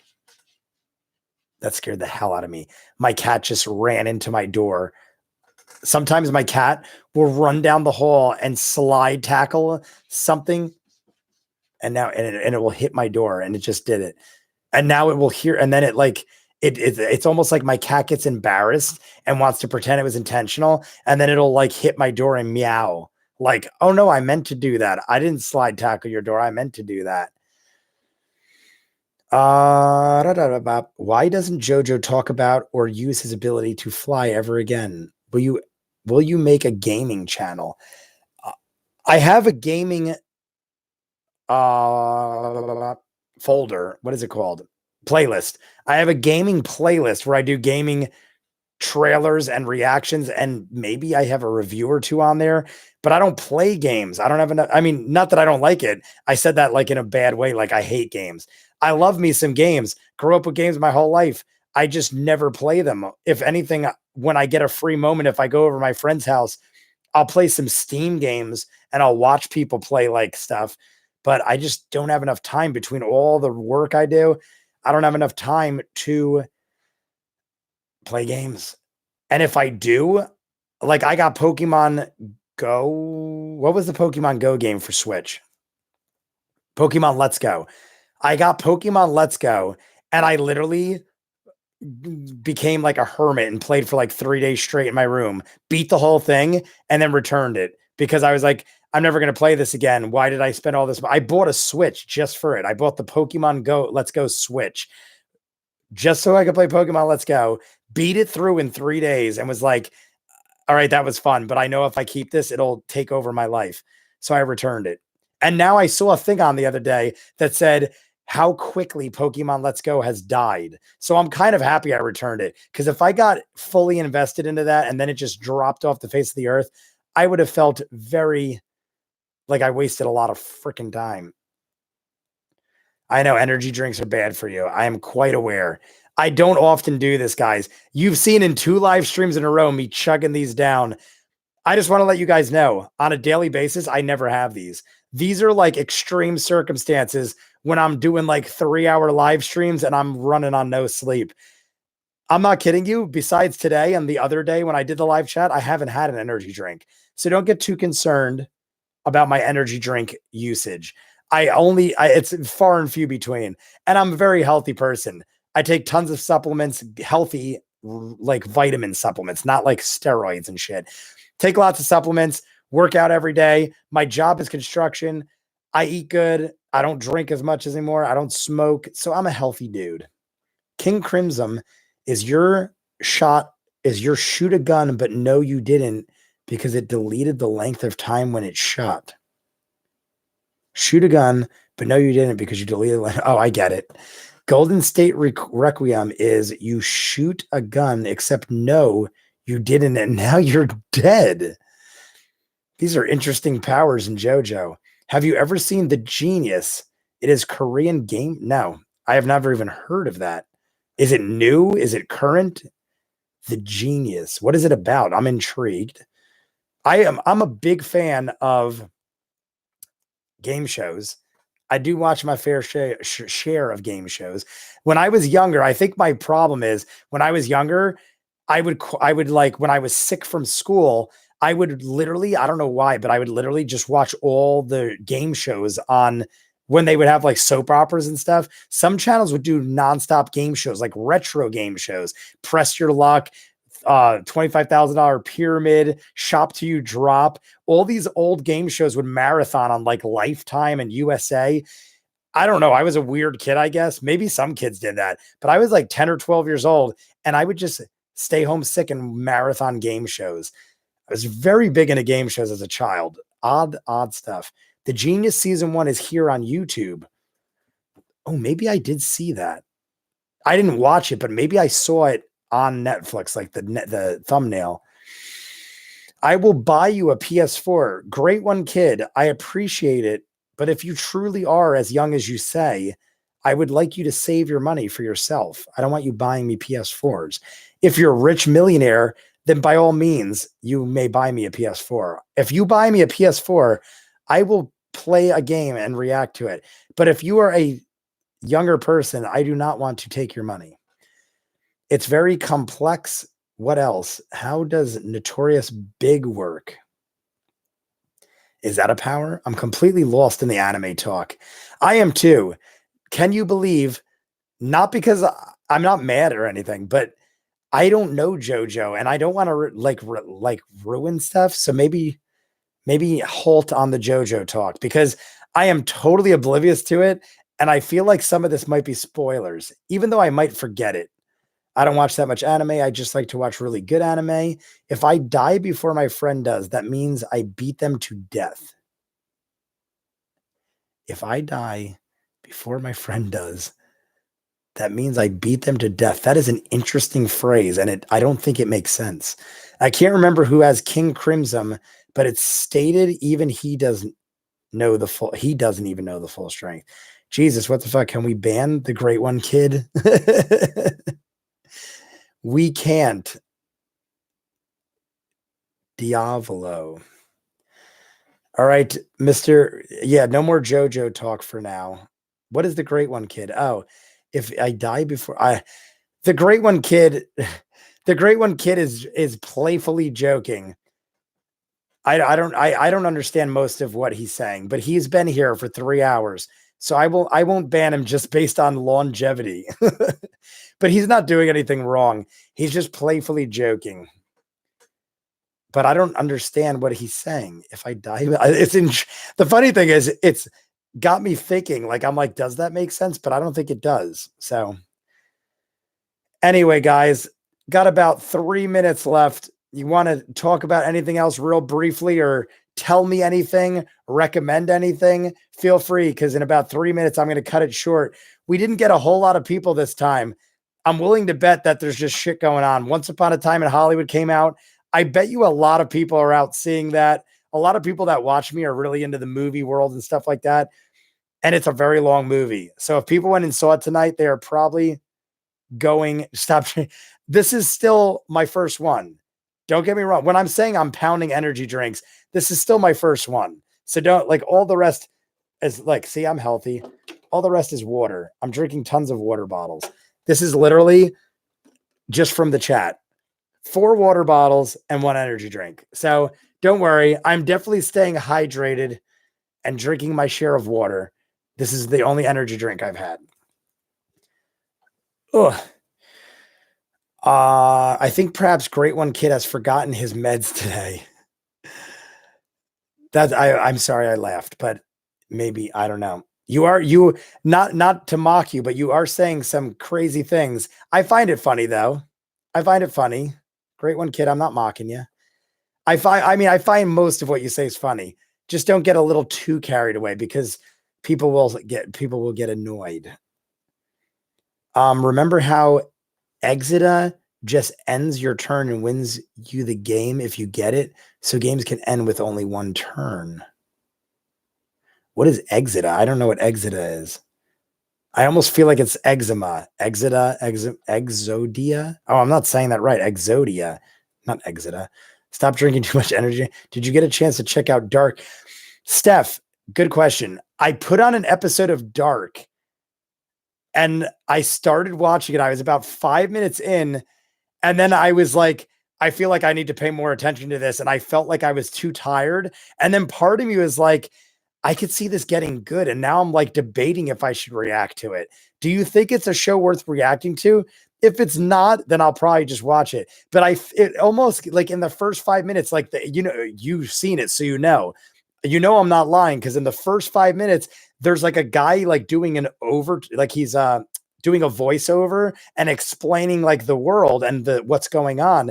And I was like, oh, I could see this getting good. Maybe I should react to it. So I definitely watched the first 5 minutes and then I kind of stopped because I was like, I'm too tired for this. I feel like I'm going to pass out and I want to like follow it like closely. Watch The Genius. I love it so much better than Survivor and The Amazing Race combined. Take care, Seedless. The Genius, if you're leaving, I don't know if you're leaving because I said I'm leaving, but Survivor and Amazing Race, I've watched both, couple seasons each, and I do dig them, but they kind of gotten old. So maybe I'll take a look at that. If you're saying, are you saying it's in the same vein as that?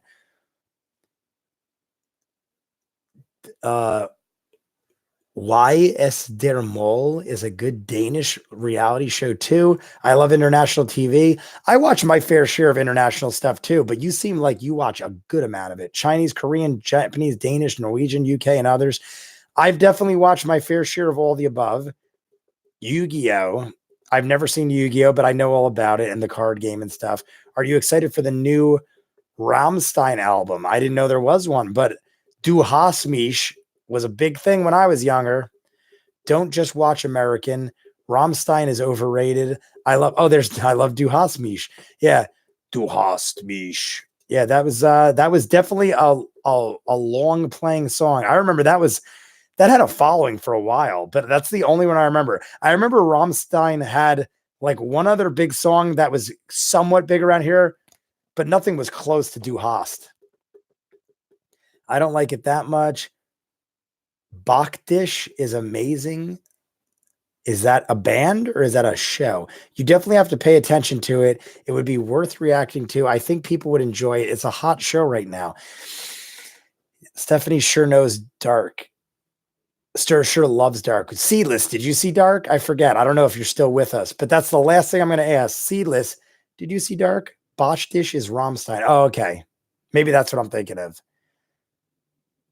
But I don't know. Maybe I'll hold off on Dark just because I still want to do Chernobyl. I still got to finish Misfits, Deadwood, Stranger Things. Once I get all those done, I'm going to have, and The Wire is on. I'm almost through like the last season. Once I get all that done, I'm going to start unleashing stuff. And then by then winter will be here and I'll actually have the time to do those. Creepshow comes out in September. I'm definitely reacting. I resubscribed to Shudder. So I'm definitely reacting to Creepshow, the television series.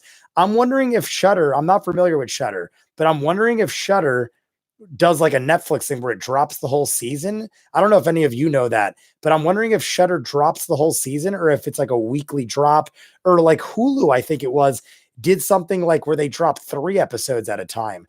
I also just remembered I still haven't seen the new Black Mirror. I want to react to Black Mirror, but there's only 3 episodes. Still haven't seen any of those. So definitely going to do all that. I do love Dark. Oh, wait. When's HL3? I don't know what HL3 is. I'm assuming it's an abbreviation, obviously. HL3. I don't know what that is. I do love Dark, but don't get me started on Banshee. I want to see Banshee too. Definitely want to see it. Trying to get him to react to that one for months. Steph, I'm definitely gonna. It intrigues me. Just another one of the many in the loop. Kanye West, greatest musicians ever. Death Grips. I don't know a lot of them. Faster you do the wire, faster you can start other stuff. True. By Black Mirror, Kanye West, When Dolly Parton Exists, Striking Vipers was weird and separate the art from the artist. Half-Life 3. Half-Life 3. I honestly didn't play the other Half-Life, so I don't know. I'm assuming that's the game, right? Kanye's music is amazing. Runaway by Kanye West, greatest song ever. I'm trying to think of which song that is. Kanye West songs all like mesh in my head. Also, Pink Floyd is overrated. I was never a big. I mean, I like Pink Floyd, but yeah, I was never like. I mean, I'm not a crazy person about it. But Jolene, though. All right, guys. Well, I caught up to the chat. I see this. Look, kept saying goodbye, and I keep saying goodbye. But we're gonna actually say Tool is good. I do like Tool. But on that note, we're gonna go, guys. Small room of chat people today, but at least I got my friends in the group. I see. I don't see the kid guy. What's his name? I totally forgot already.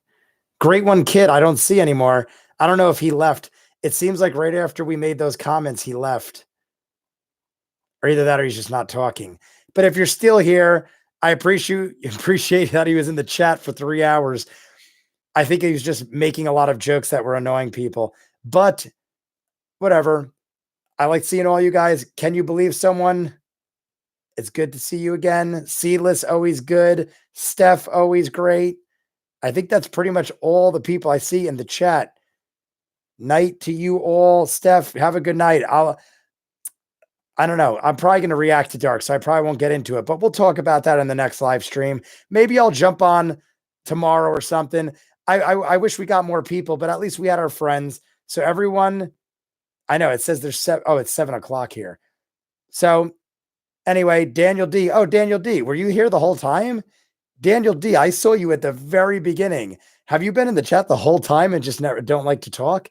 If so, that's all cool. You don't have to. All right. Well, I appreciate it. If you don't want to chat and you just want to listen, that's all cool too. I appreciate that you at least said good night. Respect to you. Good night, Daniel D. Good night, Steph. Seedless. Can you believe? And the kid, if he's still in the chat.